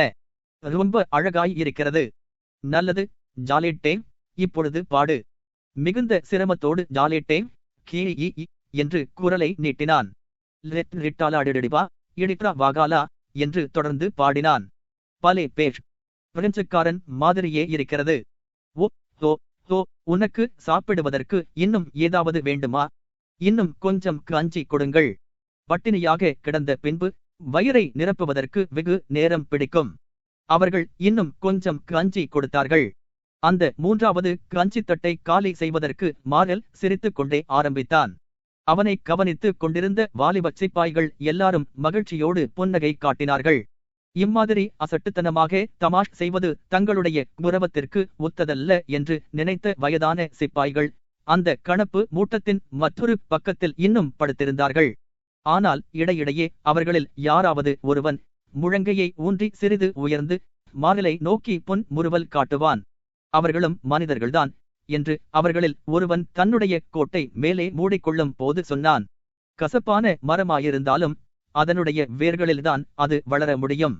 ஓ கடவுளே, ஓ கடவுளே, நட்சத்திரங்கள் எவ்வளவு பிரகாசமாய் தோன்றிக் கொண்டிருக்கின்றன. பிரமாதமாயிருக்கிறது. அதில் இருந்து உறைபனி கடுமையாக ஏற்படும் என்பது நிச்சயம். அவர்கள் எல்லாரும் முனமானார்கள். தங்களை ஒருவரும் கவனிக்கவில்லை என்று நினைத்த நட்சத்திரங்கள் அந்த இருண்ட வானத்தில் விளையாட ஆரம்பித்தன. திடீரென்று பிரகாசமாவதும் பின்னால் மறைவதும் அதன் பின்னால் நடுங்குவதுமான அவைகள் காணப்பட்டன. அவை எல்லாம் ஏதோ ஒரு மகிழ்ச்சியான இரகசியமான விஷயத்தை ஒன்றுக்கொன்று மெதுவாக சொல்லிக் கொள்ளுவது போல காணப்பட்டன. 15:10 ஒரே மாதிரியான கணக்கில் பிரெஞ்சு இராணுவம் கரைந்து கொண்டே வந்தது. பெரியோஜினாவை பற்றி ஏராளமாக எழுதப்பட்டிருக்கிறது. அதை பிரெஞ்சு இராணுவம் கடந்தபோது அதனுடைய அழிவுக்கு அது ஒரு படியாக அமைந்தது. ஆனால் அதுதான் அதனுடைய அழிவிற்கு மூல காரணம் என்று சொல்ல முடியாது. பிரெஞ்சுக்காரர்களின் சார்பில் பெரியோஜினாவை பற்றி ஏராளமாக எழுதப்பட்டும் இப்பொழுதும் எழுதிக் கொண்டும் இருக்கிறார்கள் என்றால் அதற்கு ஒரே ஒரு காரணம்தான் உண்டு. அதாவது அந்த ஆற்றுக்கு குறுக்காய் உள்ள உடைந்து போன பாலத்தில் ஒரே இடத்தில் அந்த இராணுவம் நஷ்டமடைய நேரிட்டதாகும். தொடர்ந்து அந்த இராணுவம் பல தடவைகளில் விபத்துக்களில் அகப்பட்டு வந்த போதிலும் திடீரென்று அந்த விபத்துக்கள் எல்லாம் ஒன்று கூடி தங்கள் கைவரிசையை ஏக காலத்தில் அந்த பாலத்தில் காட்டிய படியால் அந்த துக்ககரமான காட்சியானது ஒவ்வொருவர் உள்ளத்திலும் பதிந்து போய் இருந்தது. ருஹியர்களின் சார்பில் அதை ஏன் முக்கியமாக நினைத்தார்கள் என்பதை பார்ப்போம். யுத்த களத்திற்கு வெகு தூரத்தில் உள்ள பீட்டர்ஸ்பர்க்கில் பூயல் என்பவர் மீண்டும் ஒரு திட்டத்தை தயாரித்திருந்தார். பெரியோஜினா ஆற்றுக்கு பக்கத்தில் ஒரு இராணுவ தந்திர வலையினால் நெப்போலியனை பிடித்துவிட அந்த திட்டம் ஏற்பாடு செய்யப்பட்டிருந்தது. ஒவ்வொருவரும் திட்டத்தின்படியே காரியங்கள் நடைபெறும் என்று உறுதியாக இருந்தபடியால் அந்த பிரெஞ்சு இராணுவம் பெரியோஜினா நதியை கடந்ததினால்தான் அழிந்து போயிற்று என்று வற்புறுத்த ஆரம்பித்தார்கள். உண்மையில் பீரங்கிகளிலோ மனித பலத்திலோ பெரியோஜினா நதியை கடந்ததினால் பிரெஞ்சுக்காரர்களுக்கு ஏற்பட்ட நஷ்டமானது கிராஸ்னோவில் ஏற்பட்ட மகா பெரிய நஷ்டத்தை விட எவ்வளவோ குறைவாகத்தான் இருந்தது. இவற்றை புள்ளி விவரங்கள் காட்டுகின்றன. பெரியோஜினா நதியை கடந்ததில் உள்ள ஒரே முக்கியத்துவமான ஒரு விஷயத்தில் அடங்கியிருக்கிறது. அதாவது எதிரி பின்வாங்கி போவதை துண்டித்து விட முடியும் என்ற திட்டங்கள் எல்லாம் உபயோகமற்றவை என்பதை அது தெளிவாகவும் சந்தேகமில்லாமலும் நிரூபித்து விட்டது. அதே மாதிரி பின்வாங்கி போகும் எதிரிக்கு பின்னால் சும்மா தொடர்ந்து செல்வது ஒன்றுதான் அப்பொழுது மேற்கொள்ள வேண்டிய நடவடிக்கை என்று குட்டதோவும் இராணுவத்தில் பெரும் பகுதியினரும் சொல்லி வந்தது மிகுந்த பொருத்தமான யோசனை என்பதையும் அது நிரூபிக்கிறது. பிரெஞ்சு கூட்டமானது வரவர அதிகமான வேகத்தோடு ஓடிக்கொண்டிருந்தது. தன்னுடைய எல்லையை போய் அடைய வேண்டும் என்பதில் அதனுடைய பலம் முழுவதும் செலவிடப்பட்டு வந்தது. ஒரு காயமடைந்த பிராணியைப் போல அது ஓடிக்கொண்டிருந்தபடியால் அதனுடைய வழியில் போய் நிற்பது என்பது அசாத்தியமானது. இந்த உண்மையை நதிகளை கடப்பதற்கு அந்த இராணுவம் செய்த ஏற்பாடுகளை விட நதியை கடக்கும்போது பாலங்களில் உண்மையாக நடந்த காரியங்கள் நிரூபிக்கின்றன. பாலங்கள் முறிந்து விழுந்தபோது ஆயுதங்கள் இல்லாத சிப்பாய்களும், மாஸ்கோவில் இருந்து வந்தவர்களும், பிரெஞ்சு போக்குவரத்து வாகனங்களில் இருந்த பெண்களும் குழந்தைகளும் கவலையினால் பீடிக்கப்பட்டவர்களாய் படகுகளில் கூட்டமாய் ஏறி நதியை கடந்தார்களே ஒழிய சரண் அடையவில்லை. அந்த பரபரப்பானது நியாயமானது. ஓடிக்கொண்டிருக்கிறவர்களின் நிலைமையும் துரத்திக் கொண்டிருக்கிறவர்களின் நிலைமையும் ஒரே மாதிரியாக மோசமாகவே இருந்தன. அவர்கள் தங்களுடைய மக்களோடு இருந்திருந்தால் தங்களுடைய கூட்டத்தாரிடமிருந்து ஒவ்வொருவரும் உதவியை நம்பியிருக்கலாம். ஆனால் சரண்டைந்தவர்கள் அதே மாதிரியான பரிதாபகரமான நிலைமையில் இருந்தபோதிலும் வாழ்க்கையின் அவசியமான தேவைகளை கேட்பதற்கு அவர்களுக்கு அவ்வளவு தூரம் உரிமையில்லாமல் இருந்தது. கைதியாக அகப்பட்ட பிரெஞ்சுக்காரர்களில் பாதிப்பேர்கள் வரையில் பசியினாலும் குளிரினாலும் மாண்டு போனார்கள். அவர்களை காப்பாற்ற வேண்டுமென்று ருஷியர்கள் நினைத்த போதிலும் ஒன்றும் செய்ய முடியவில்லை. அவர்களை என்ன செய்வது என்பது ருஷியர்களுக்கு தெரியவில்லை. இந்த இராணுவ சேதமானது பிரெஞ்சுக்காரர்களுக்கும் தெரியும். இதை தவிர்க்க வேறு எதுவும் செய்ய முடியாதென்பதும் அவர்களுக்கு தெரியும். பிரெஞ்சுக்காரர்களிடம் மிகுந்த இரக்கம் கொண்ட ருஷிய கமாண்டர்களும் ருஷிய இராணுவத்தில் உள்ள பிரெஞ்சுக்காரர்களும் கூட அந்த கைதிகளுக்கு எவ்விதமான உதவியையும் செய்ய முடியாத நிலைமையில் இருந்தார்கள். ருஷிய இராணுவத்திற்கு ஏற்பட்ட அதே கஷ்டங்கள் தான் பிரெஞ்சு இராணுவத்திற்கும் ஏற்பட்டன. என்றாலும் பிரெஞ்சுக்காரர்கள் அந்த கஷ்டங்களினால் அழிந்து போனார்கள். நம்முடைய பசியால் வாடும் நமக்கு அவசியமான சிப்பாய்களிடமிருந்து ரொட்டியையும் ஆடைகளையும் எடுத்து பிரெஞ்சுக்காரர்களுக்கு கொடுப்பது என்பது அசாத்தியமான காரியம். பிரெஞ்சு கைதிகள் தீங்கு செய்ய முடியாதவர்களாய் இருந்த போதிலும், அவர்கள் மீது குற்றமோ வெறுப்போ இல்லாமல் இருந்த போதிலும், அச்சமயத்தில் அவர்கள் ருஷியாவுக்கு அவசியமில்லாதவர்களாய் இருந்தார்கள். அப்படியிருந்தும் சில ருஷியர்கள் அவர்களுக்கு உதவி செய்தார்கள். அம்மாதிரி செய்தவர்கள் விதிவிலக்கானவர்கள். பிரெஞ்சுக்காரர்களுக்கு பின்னால் அழிவு என்பது நிச்சயமாக இருந்தது. ஆனால் நம்பிக்கை என்பது அவர்களுக்கு முன்னால்தான் இருந்தது. அவர்களுடைய சாதனங்கள் எல்லாம் அழிந்து போயின. கூட்டமாக அவர்கள் சேர்ந்து ஓடுவது ஒன்றில்தான் அவர்களுடைய கதிமோட்சம் இருந்தது. அந்த ஒன்றின் மீதுதான் பிரெஞ்சுக்காரர்கள் தங்களுடைய முழு கவனத்தையும் செலுத்தினார்கள். அவர்கள் எவ்வளவுக்கு அதிகமாக ஓடுகிறார்களோ அவ்வளவுக்கு அதிகமாக பின்தங்கியவர்கள் துன்பங்கள் வளர்ந்தன. முக்கியமாக பெரியோதினாவின் சம்பவத்திற்கு பின்னால் அந்த இடத்தில்தான் பீட்டர்ஸ்பர்க்கில் திட்டத்தினால் ஏற்பட்ட பலனாக ருஷியர்களுக்கு விசேஷமான நம்பிக்கை ஏற்பட்டன. ருஷிய கமாண்டர்களுக்கு ஆத்திரம் அதிகமாக வளர்ந்தது. அவர்கள் தங்களையே ஒருவருக்கொருவர் குறை கூறிக்கொண்டும் எல்லாவற்றிற்கும் மேலாக குட்டதோவை குறை கூறிக்கொண்டும் இருந்தார்கள். பீட்டர்ஸ்பர்க்கின் பெரியோதினா திட்டமானது தோற்று போனதற்கு காரணமாக குட்டதோவைத்தான் சொல்லுவார்கள் என்றும் எதிர்பார்த்து இருந்தார்கள். அதனால் அதிகமான அதிருப்தியும் இகழ்ச்சியும் கேலியும் வரவர அதிகமாக வளர்ந்தன. கேலியும் இகழ்ச்சியும் மரியாதையோடு சொல்லப்பட்டபடியால் எந்த விதமாக தம் மீது குறை கூற முடியுமென்று குட்டதோம் கேட்பதற்கு சாத்தியமில்லாமல் இருந்தது. அவரிடம் அவர்கள் சிரத்தையோடு பேசுவதில்லை. அவரிடம் வந்து அறிக்கையிடும் போதோ அல்லது அவருடைய அனுமதி கோரும் போதோ அம்மாதிரியாக செய்ய வேண்டியதாய் இருக்கிறதே என்று வருத்தப்படுகிறவர்கள் போல காணப்பட்டார்கள். அவருக்கு பின்னால் கண் சிமிட்டுவார்கள். அவரை ஒவ்வொரு சந்தர்ப்பத்திலும் தவறாக நடக்கும்படி முயற்சிப்பார்கள். ஏனென்றால் அவரை அவர்களால் புரிந்து கொள்ள முடியவில்லை. அந்த முதியவரிடம் பேசுவது உபயோகமற்றது என்று அவர்கள் எல்லாரும் நினைத்துக் கொண்டார்கள். தங்களுடைய திட்டங்களின் பெரும் மதிப்பை அவரால் உணர்ந்து கொள்ள முடியாதென்றும் அவருக்கு வழக்கமான வாக்கியங்களால் அவர் பதில் சொல்லுவார் என்றும் அவர்கள் நினைத்தார்கள்.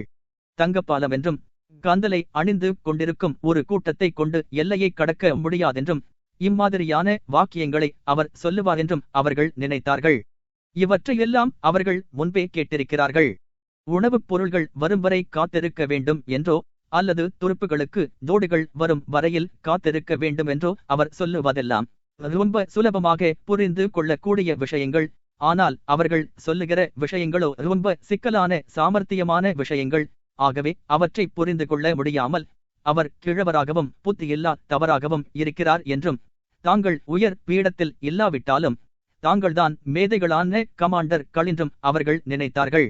மிகுந்த புத்திசாலியான கடற்படை தளபதியும் பீட்டர்ஸ்பர்க் வீரருமான விட்கென்ஸ்டைன் என்பவருடைய இராணுவம் தங்கள் இராணுவத்தோடு சேர்ந்த பின்பு இம்மாதிரியான மனோபாவமும் பேச்சுகளும் பரிவாரங்களில் உச்ச நிலையை அடைந்தன. குட்டதோம் இதை கவனித்தார். இதைக் கண்டு அவர் பெருமூச்சு விட்டு தமது தோள்களை குலுக்கினார். பெரியோதினா சம்பவத்திற்கு பின்னால் ஒரே ஒரு தடவைதான் அவர் கோபம் கொண்டு பெனிக்சனுக்கு பின்வரும் கடிதத்தை எழுதினார். பெனிக்சன் சக்கரவர்த்திக்கு தனியாக எழுதினார். குட்டஜோம் எழுதிய கடிதமானது: மேன்மை தங்கிய உமக்கு உடம்பு அசளகரியமாயிருப்பதால் இந்த குறிப்பு உமக்கு கிடைத்ததும் தயவு செய்து காலுகாவிற்கு புறப்பட்டுச் செல்லும். அங்கே மாட்சிமை தங்கிய சக்கரவர்த்தியிடமிருந்து மேல் உத்தரவுகளை நீர் எதிர்பார்ப்பீராக. பெனிக்சன் புறப்பட்டுச் சென்ற பின்பு ஜாரேவிச் கான்ஸ்டன்டைன் பாவ்லாவிச் என்ற கிரான் டெயூ இராணுவத்தில் வந்து சேர்ந்தார். அந்த படையெடுப்பு ஆரம்பத்தில் அவர் இராணுவத்தில் கலந்திருந்தார். பின்னால் குட்டஜோவினால் இராணுவத்தில் இருந்து அவர் அகற்றப்பட்டார். இப்பொழுது மீண்டும் இராணுவத்திற்கு வந்து சேர்ந்த பின்பு நமது துருப்புகளின் வெற்றிகள் மோசமாய் இருக்கின்றன என்றும் அவர்கள் முன்னேறுவது மெதுவாய் இருக்கிறதென்றும் சக்கரவர்த்தி மனவருத்தம் அடைந்திருப்பதாக குட்டஜோவிடம் கூறினார். இன்னும் சில நாட்களில் சக்கரவர்த்தியே அந்த இராணுவத்தில் வந்து சேரப் போவதாகவும் கூறினார். முதியவரான குட்டஜோவ் ராஜ சபையிலும் இராணுவ விவகாரங்களிலும் மிகுந்த அனுபவம் அடைந்தவர். சென்ற ஆகஸ்ட் மாதத்தில் சக்கரவர்த்தியின் விருப்பத்திற்கு விரோதமாக இதே குட்டஜோவ் தான் சேனாதிபதியாக தேர்ந்தெடுக்கப்பட்டார். இதே குட்டஜோவ் தான் பட்டத்து இளவரசரான கிரான் டெயூக்கை இராணுவத்தில் இருந்து அகற்றினார். சக்கரவர்த்தியின் விருப்பத்திற்கு விரோதமாக தம்முடைய சொந்த அதிகாரத்தை உபயோகித்து மாஸ்கோவை கைவிட வேண்டும் என்று தீர்மானித்தார். அந்த குட்டஜோவ், அதே குட்டஜோவ் இப்பொழுது தமது காலம் முடிவடைந்துவிட்டது என்பதையும் தாம் செய்ய வேண்டிய காரியங்கள் எல்லாம் முடிந்துவிட்டன என்பதையும் தமக்கு உள்ள அதிகாரங்கள் இப்பொழுது இல்லை என்பதையும் உடனே அறிந்து கொண்டார். இந்த விஷயங்களை ராஜ சபையில் மனப்போக்கில் இருந்து மட்டும்தான் அவர் அறிந்து கொண்டார் என்பதில்லை. இராணுவ காரியத்தில் தாம் செய்ய வேண்டிய வேலை முடிந்துவிட்டபடியால் தமது நோக்கம் நிறைவேறி விட்டது என்பதை அவர் ஒரு பக்கம் உணர்ந்தார்.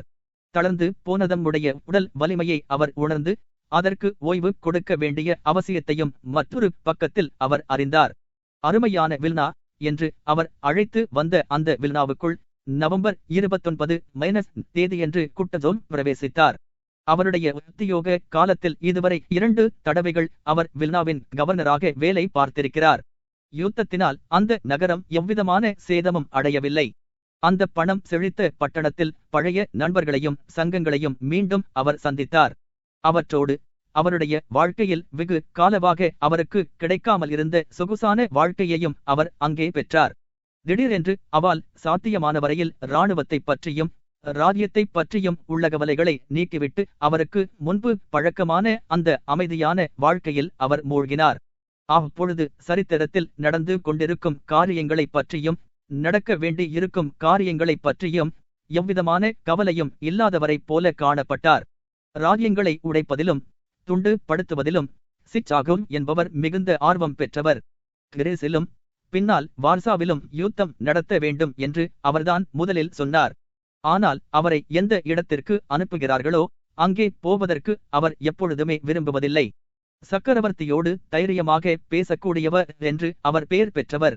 1811 வருஷத்தில் துருக்கியுடன் சமாதானம் செய்யும்படி குட்டஜோவுக்கு புறம்பாக அவரை அனுப்பினார்கள். அவர் போவதற்கு முன்பாகவே ஒரு சமாதான உடன்படிக்கை அங்கேயே ஏற்பட்டுவிட்டது. அந்த சமாதான உடன்படிக்கையை ஏற்படுத்திய பெருமை உண்மையில் குட்டஜோவையே சேர வேண்டுமென்று அவர் சக்கரவர்த்தியிடம் சொன்னார். ஆகவே அதற்காக குட்டஜோவ் தம்மிடம் கடமைப்பட்டிருக்கிறார் என்று சிச்சாகோவ் நினைத்து வந்தார். அந்த சிச்சாகோவ் தான் முதலாக குட்டஜோவ் தங்கியிருக்க போகும் அரண்மனையில் சந்தித்தார். கடற்படை யூனிபாரத்தில் உடையணிந்து தொப்பியை தமது கையில் பிடித்துக்கொண்டு இராணுவ படை வீட்டின் அறிக்கையையும் அந்த நகரத்தின் சாவிகளையும் குட்டஜோவிடம் கொடுத்தார். அந்த தள்ளாத முதியவரிடம் வாலிபர்கள் காட்டக்கூடிய மரியாதையோடு கூடிய இகழ்ச்சியானது பூர்ணமான தன்மையில் சிச்சாகோவிடம் காணப்பட்டது. குட்டஜோவை பற்றி எம்மாதிரியாக குற்றம் குறைகள் கூறுகிறார்கள் என்பதை சிச்சாகோவ் அறிவார். அவரிடம் பேசிக் கொண்டிருக்கும் போது பாரிசாவில் அவரிடமிருந்து அபகரித்த பீங்கான் சாமான் வண்டிகள் திரும்பவும் அவரிடம் ஒப்படைக்கப்படும் என்று தற்செயலாக குட்டஜோவ் கூறினார். அப்படியானால் எனக்கு சாப்பிடுவதற்கு பிளேட்டுகள் இல்லை என்று நீர் நினைக்கிறீரா? டின்னர் கச்சேரிகளை நீர் கொடுக்க விரும்பினால் கூட அவற்றிற்கான பீங்கான சாமான்கள் ஒவ்வொன்றையும் நான் கொடுக்க முடியும் என்று வேகத்தோடு சிச்சாகோவ் பதில் கூறினார். தம்முடைய தார்மீக நேர்மையை தாம் பேசிய ஒவ்வொரு வார்த்தையிலும் காட்டுவதற்கு அவர் முயற்சித்தபடியால் குட்டஜோவும் அதே மாதிரி ஆசையோடு இருப்பார் என்று அவர் மனோராஜ்யம் செய்தார். குட்டஜோவ் தமது தோள்களை குலுக்கிக் கொண்டு நாசூக்கான புன்னகையோடு கூறினார், நான் என்ன சொன்னேனோ அதைத்தான் அதை மட்டுமே தான் நான் நினைத்துச் சொன்னேன். சக்கரவர்த்தியின் விருப்பத்திற்கு விரோதமாக இராணுவத்தின் பெரும் பகுதியை வில்னாவில் குட்டசோல் நிறுத்தி வைத்திருந்தார். அந்த நகரத்தில் அவர் தங்கியிருந்த காலத்தில் அவர் மிக மிக அதிகமான மந்தத்தோடும் உடம்பு அசுக்கியத்தோடும் இருந்ததாக அவரை சுற்றியிருந்தவர்கள் கூறினார்கள். இராணுவ காரியங்களை வேண்டா வெறுப்பாக அவர் கவனித்து வந்தார். எல்லாவற்றையும் தம்முடைய ஜெனரல்களிடமே விட்டுவிட்டு சக்கரவர்த்தியின் வருகைக்காக எதிர்பார்த்து வியர்த்தமான வாழ்க்கையை நடத்தி வந்தார். கோமகன் டால்ஸ்டாய், இளவரசர் வால்கோன்ஸ்கி, அராப்சேவ் இன்னும் மற்றவர்கள் அடங்கிய பரிவாரத்தோடு டிசம்பர் மாதம் 7 தேதியன்று பீட்டர்ஸ்பர்க்கில் இருந்து சக்கரவர்த்தி புறப்பட்டு 11 தேதி வில்னாவை வந்து அடைந்தார். தாம் பிரயாணம் செய்து வந்த உறைபனி வண்டியிலேயே தமது அரண்மனைக்கு நேராக போனார். உறைபனி கடுமையாக இருந்த போதிலும் 100கணக்கான ஜெனரல்களும் பரிவாரங்களும் இராணுவ அணிவகுப்பு யூனிபாரங்களை அணிந்து அந்த அரண்மனைக்கு முன்பாக நின்று கொண்டிருந்தார்கள். அதைத் தவிர இராணுவ மரியாதை செய்வதற்காக செமியோனாம் பட்டாளத்தைச் சேர்ந்த ஒரு படைப்பிரிவும் அங்கே நின்று கொண்டிருந்தது. வாயில் நுரை தள்ளிக்கொண்டு இருந்த 3 குதிரைகள் பூட்டிய ஒரு உறைபனி வண்டியில் தூதர் ஒருவர் வேகமாக வந்து சேர்ந்தார். பின்னால் வருகிறார்கள் என்று அவர் கூச்சலிட்டார். கானாவ்னேட்ரின் என்பவர் உடனே குட்டசோவிடம் சொல்லுவதற்கு முன் அறைக்கு விரைந்தார். குட்டசோல் சேவகனின் விடுதியில் காத்துக் கொண்டிருந்தார். யூனிபாரம் அணிந்து தமது மார்பையெல்லாம் பதக்கங்களால் மறைத்து வயிற்றைச் சுற்றி ஒரு பட்டியை கட்டிக்கொண்டு பெரிய பருத்த உருவத்தோடு கூடிய அந்த முதியவர் முற்ற மண்டபத்திற்கு வந்து சேர்ந்தார். தமது தொப்பியை தலையில் சாய்ந்து தரித்திருந்தார். கையுறைகளை கையில் வைத்துக்கொண்டு பக்கவாட்டில் படிகளில் இறங்கி மிகுந்த கஷ்டத்தோடு தெருவிற்கு வந்து சேர்ந்தார். சக்கரவர்த்திக்காக தயாரித்திருந்த அறிக்கையை தமது கையில் வைத்திருந்தார். இங்குமங்கும் ஓடுவதும் குசுகுசுவென்று பேசுவதுமாக அங்கே காணப்பட்டன.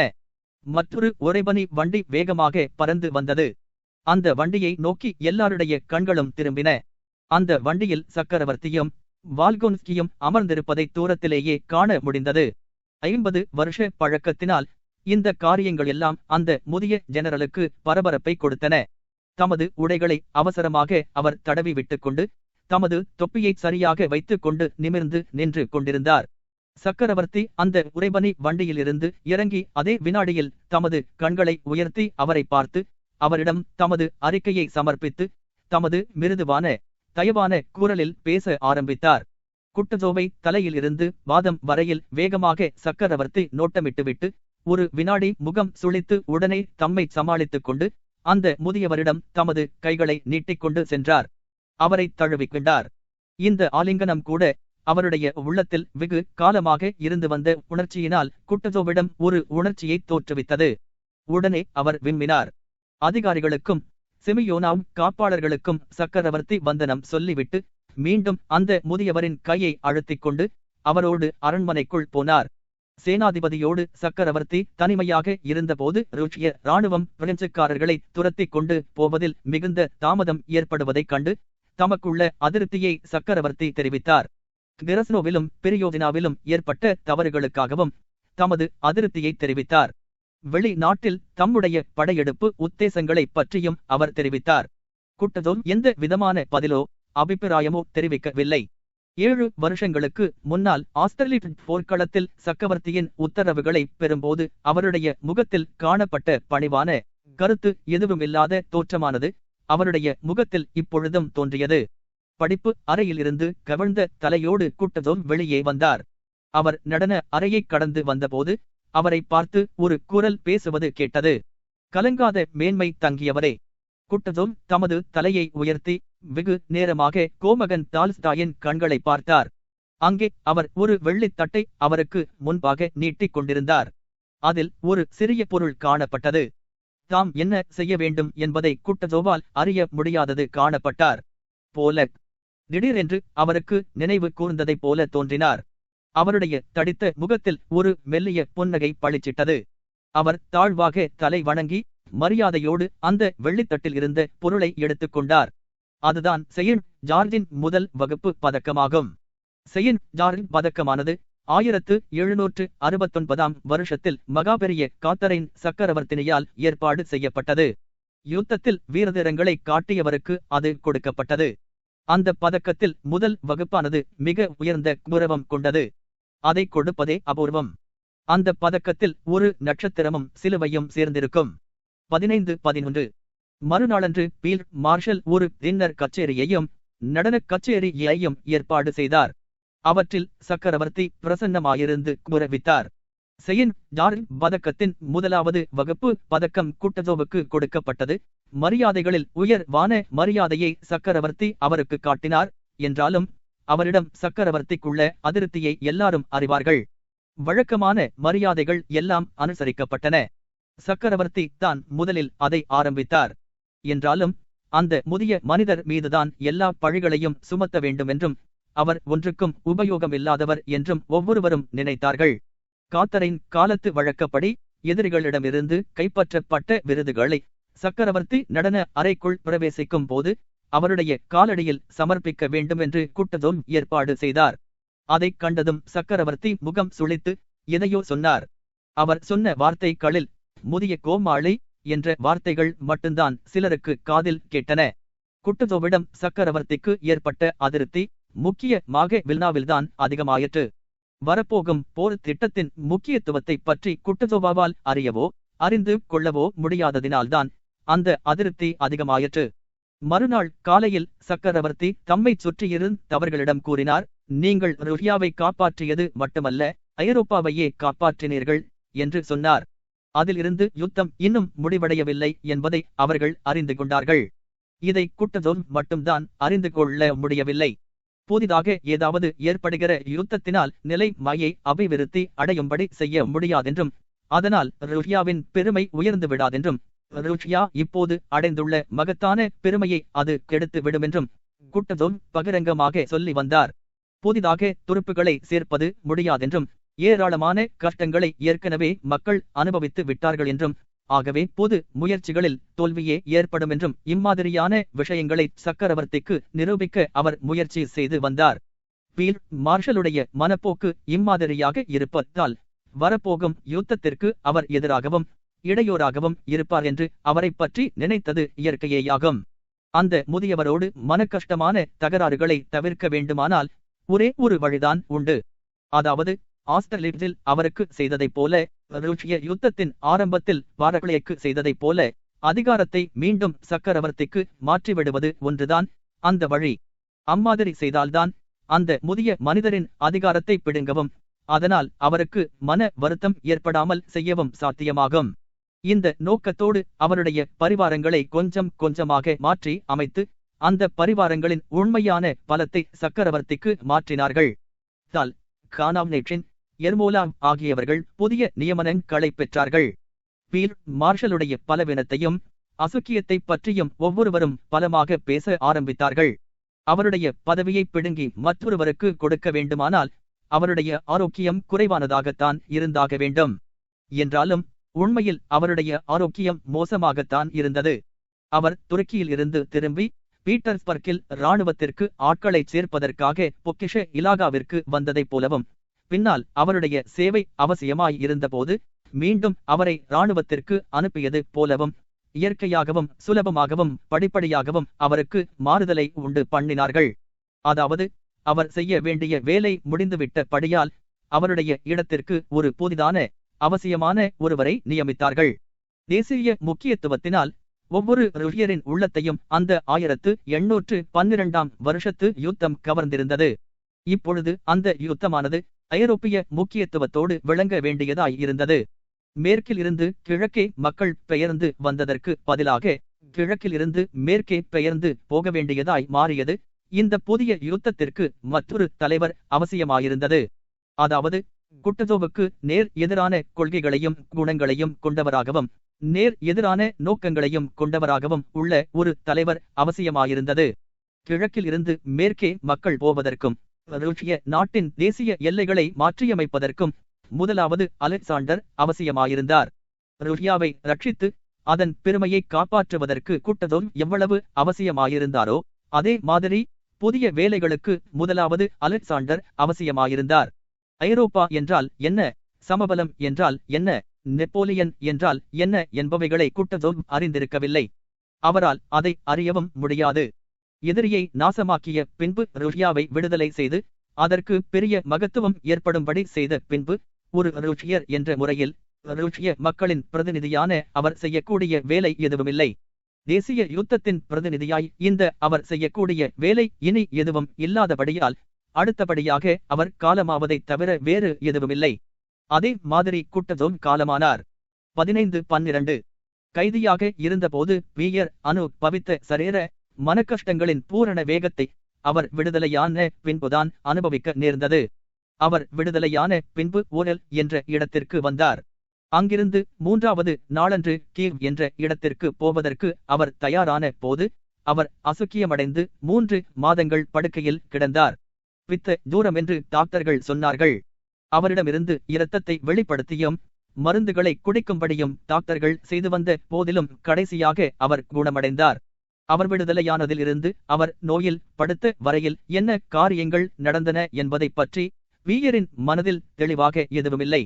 மந்தமான காலநிலையும் ஒரு சமயம் மழையும் மற்றொரு சமயம் பனியும் பெய்து வந்ததும் அவருடைய உடம்பு அசுக்கியமாய் இருந்ததும் அவருடைய கால்களிலும் பக்கங்களிலும் ஏற்பட்டிருந்த வலிகளும் அவருக்கு நினைவில் இருந்தன. மக்களுடைய துரதிர்ஷ்டங்களையும் கஷ்டங்களையும் பற்றிய ஒரு பொதுவான கருத்து அவருடைய நினைவில் இருந்தது. அதிகாரிகளுடையவும் ஜெனரல்களுடையவும் ஆவலான கேள்விகளினால் அவர் தொந்தரவு அடைந்ததும் அவர் நினைவில் இருந்தது. ஒரு வண்டியையும் குதிரைகளையும் பெறுவதற்கு எவ்வளவு கஷ்டப்பட வேண்டி இருந்தது என்பதும் அவருடைய நினைவில் இருந்தது. அந்த காலங்களில் எல்லாம் சிந்தனை செய்யவும் உணர்ச்சி கொள்ளவும் அவரால் முடியாமல் இருந்ததை பற்றியும் அவருடைய நினைவில் இருந்தது. அவர் விடுதலையான தினத்தில் பெட்டியா ராஸ்தோவின் உடலை பார்த்தார். அதே தினத்தில் பாராடினோ போருக்கு பின்னால் காயமடைந்து 1.5 மாதங்களாக ராஸ்தோன்களுடன் வசித்து சமீபத்தில் யாராஸ்லாம் என்ற இடத்தில் ராஸ்தோன்களின் வீட்டில் இளவரசர் ஆண்ட்ரு காலமானதையும் கேள்விப்பட்டார். ரெனேசாம் தான் இந்த செய்தியை அவருக்கு சொன்னார். ஹெலனுடைய மரணத்தை பியர் முன்பே அறிந்திருக்கலாம் என்று நினைத்து அதையும் ரெனேசாம் பிரஸ்தாபித்தார். இவையெல்லாம் அந்த காலத்தில் பியருக்கு விசித்திரமாய் தோன்றின.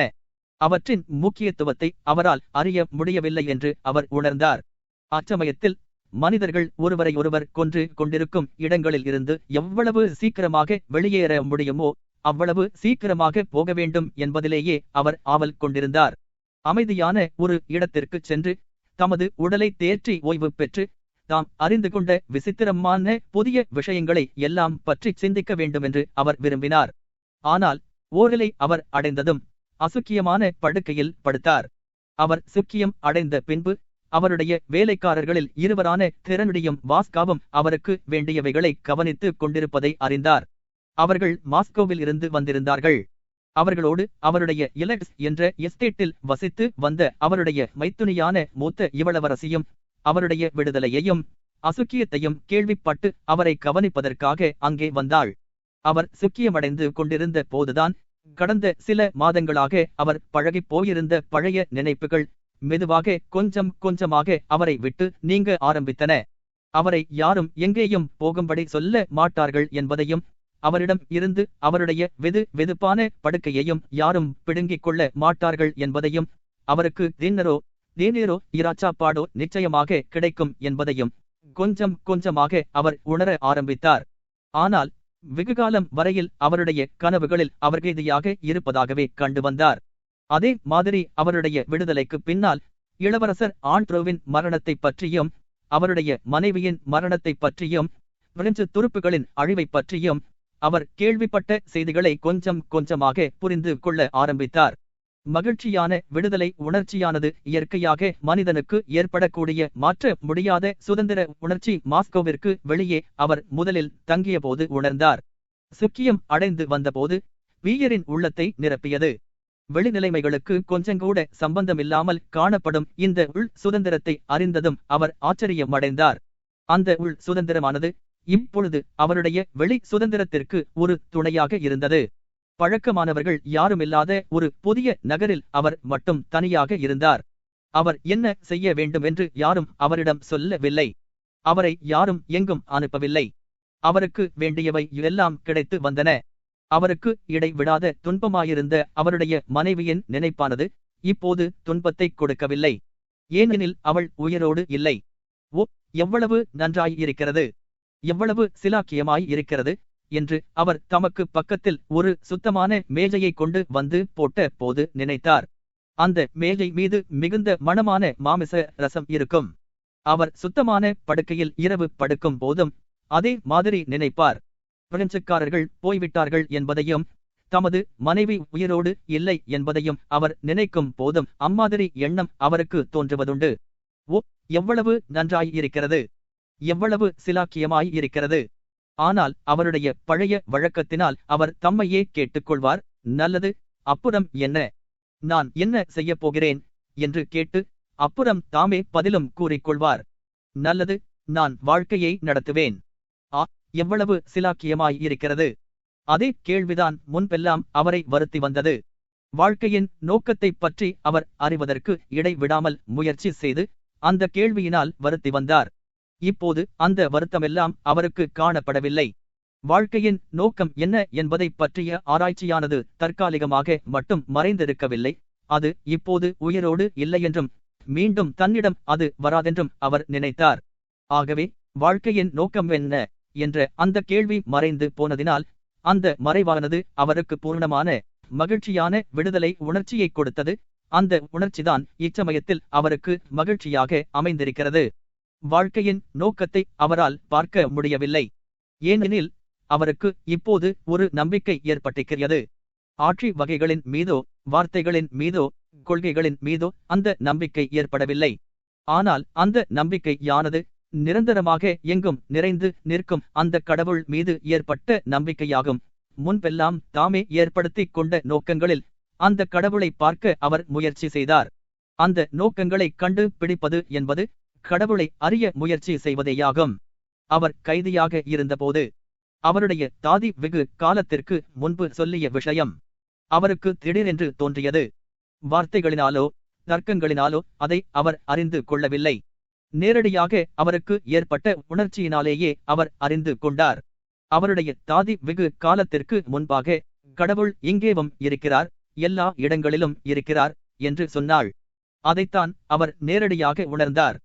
சர்வலோகத்தையும் சிருஷ்டித்த சிற்பி என்று பிரிமேசன்களால் சொல்லப்படும் கடவுளை விட காராட்டேவிடம் கண்ட கடவுள் அவருக்கு பிரமாதமாகவும் எல்லையற்றதாகவும் ஆழங்காண முடியாததாகவும் அவர் கைதியாய் இருந்தபோது அறிந்து கொண்டார்.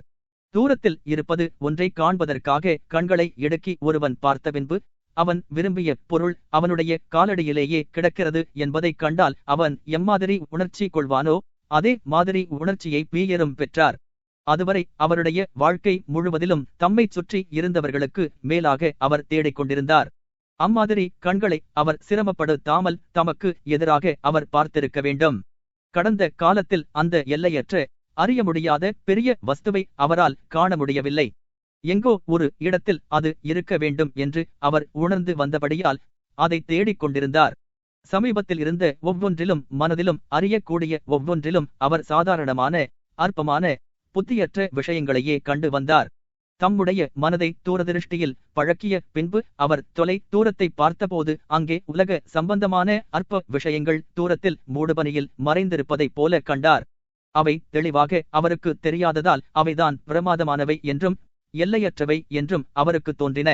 அப்படித்தான் அவருக்கு ஐரோப்பிய வாழ்க்கையும் அரசியல் விஷயங்களும் பிரிமேசன் செய்கைகளும் தத்துவங்களும் நன்கொடைகளும் தோன்றின. அப்பொழுதும் கூட சில சமயங்களில் அந்த தொலை தூரத்தை அவருடைய மனமானது ஊடுருவி பார்த்தபோது அவருக்கு அங்கே அற்பத்தனங்களும் உலக ஆசைகளும் புத்தியற்றவைகளும் தோன்றின. ஆனால் இப்பொழுது அவர் மகா பெரிய நிரந்தரமான எல்லையற்ற பொருளானது ஒவ்வொன்றிலும் இருப்பதை பார்ப்பதற்கு கற்றுக்கொண்டார். ஆகவே அதை பார்த்து அதை நினைத்து அனுபவிப்பதற்காக தமது மனதில் இருந்த தூரதிருஷ்டி கண்ணாடியை வீசி எறிந்தார். அதை கொண்டு தான் மனிதர்களின் தலைகளுக்கு மேலாக அவர் அதுவரை பார்த்து வந்தார்.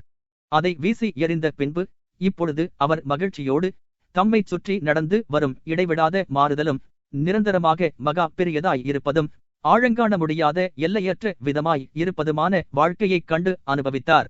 அவர் அதை நெருங்கி பார்க்க அவருக்கு அமைதியும் மகிழ்ச்சியும் அதிகமாய் ஏற்பட்டன. இதற்காக என்ற அந்த பயங்கரமான கேள்வி முன்பெல்லாம் அவருடைய மனதை துன்புறுத்தி வந்தது. இப்பொழுது அதை காணவே இல்லை. எதற்காக என்ற அந்த கேள்விக்கு ஒரு சுலபமான பதில் அவருடைய ஆத்மாவில் எப்பொழுதும் தயாராய் இருந்தது. அதாவது, ஏனென்றால் ஒரு கடவுள் இருக்கிறார். அவருடைய விருப்பம் இல்லாமல் மனிதனின் தலையிலிருந்து ஒரு ரோமம் விழுவதில்லை. 15:13 வெளிப்பார்வையில் வீயர் மாறவே இல்லை. அவர் முன்னால் எப்படி இருந்தாரோ அதே மாதிரிதான் பார்வைக்கு தோன்றினார்.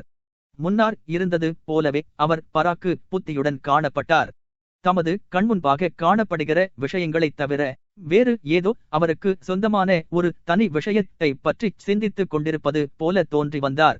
முன்னால் அவர் இருந்ததற்கும் இப்போது அவர் இருப்பதற்கும் ஒரே ஒரு வித்தியாசம் உண்டு.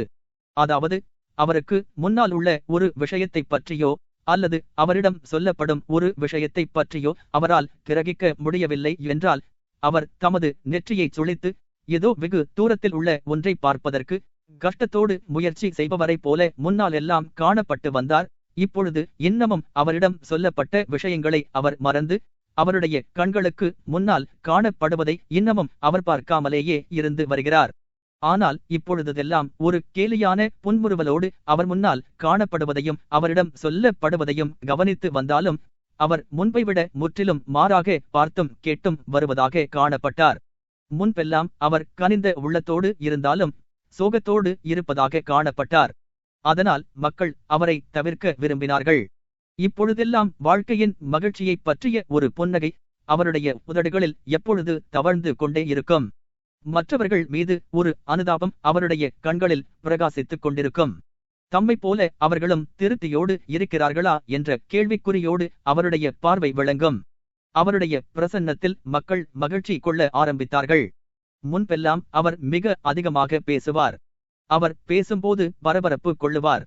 மற்றவர்கள் பேசுவதை அவர் கேட்பது அபூர்வம். இப்பொழுதெல்லாம் அவர் பேச்சுகளில் பரபரப்பு கொள்வது அபூர்வம். மக்கள் சொல்வதை கவனித்து கேட்பார். ஆகவே தங்களுடைய அந்தரங்கமான இரகசியங்களை மக்கள் அவரிடம் சொல்லி வந்தார்கள். மூத்த இளவரசி எப்பொழுது வீயரிடம் பிரியம் கொண்டிருந்ததில்லை.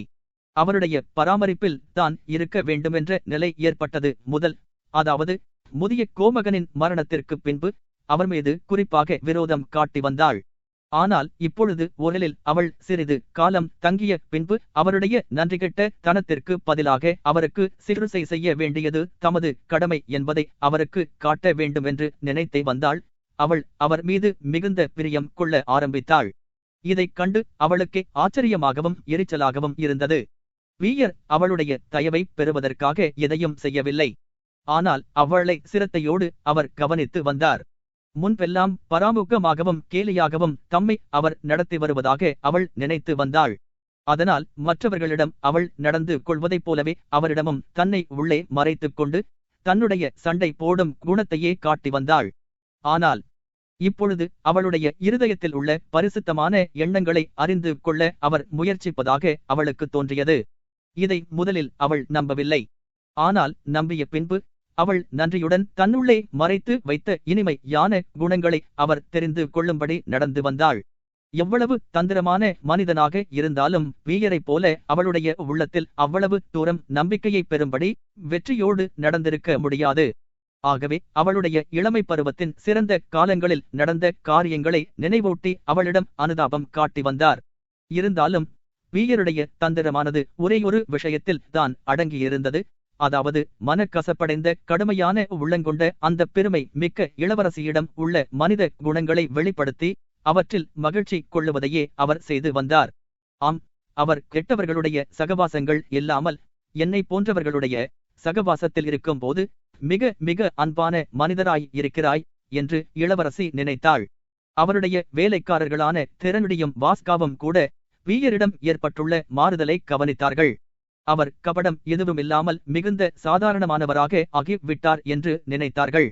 எஜமானரின் வெளியுடைகளை களைந்த பின்பு தனது எஜமானருடைய தோடுகளை ஒரு கையில் பற்றி கொண்டு அந்த உடைகளை கையின் மீது தொங்க விட்டுக்கொண்டு அவருக்கு நள்ளிரவு வணக்கம் சொல்லிய பின்பு அவர் பேச ஆரம்பிக்க மாட்டாரா என்ற நோக்கத்தோடு திறனுடி அங்கே தயங்கி நிற்பது வழக்கம்.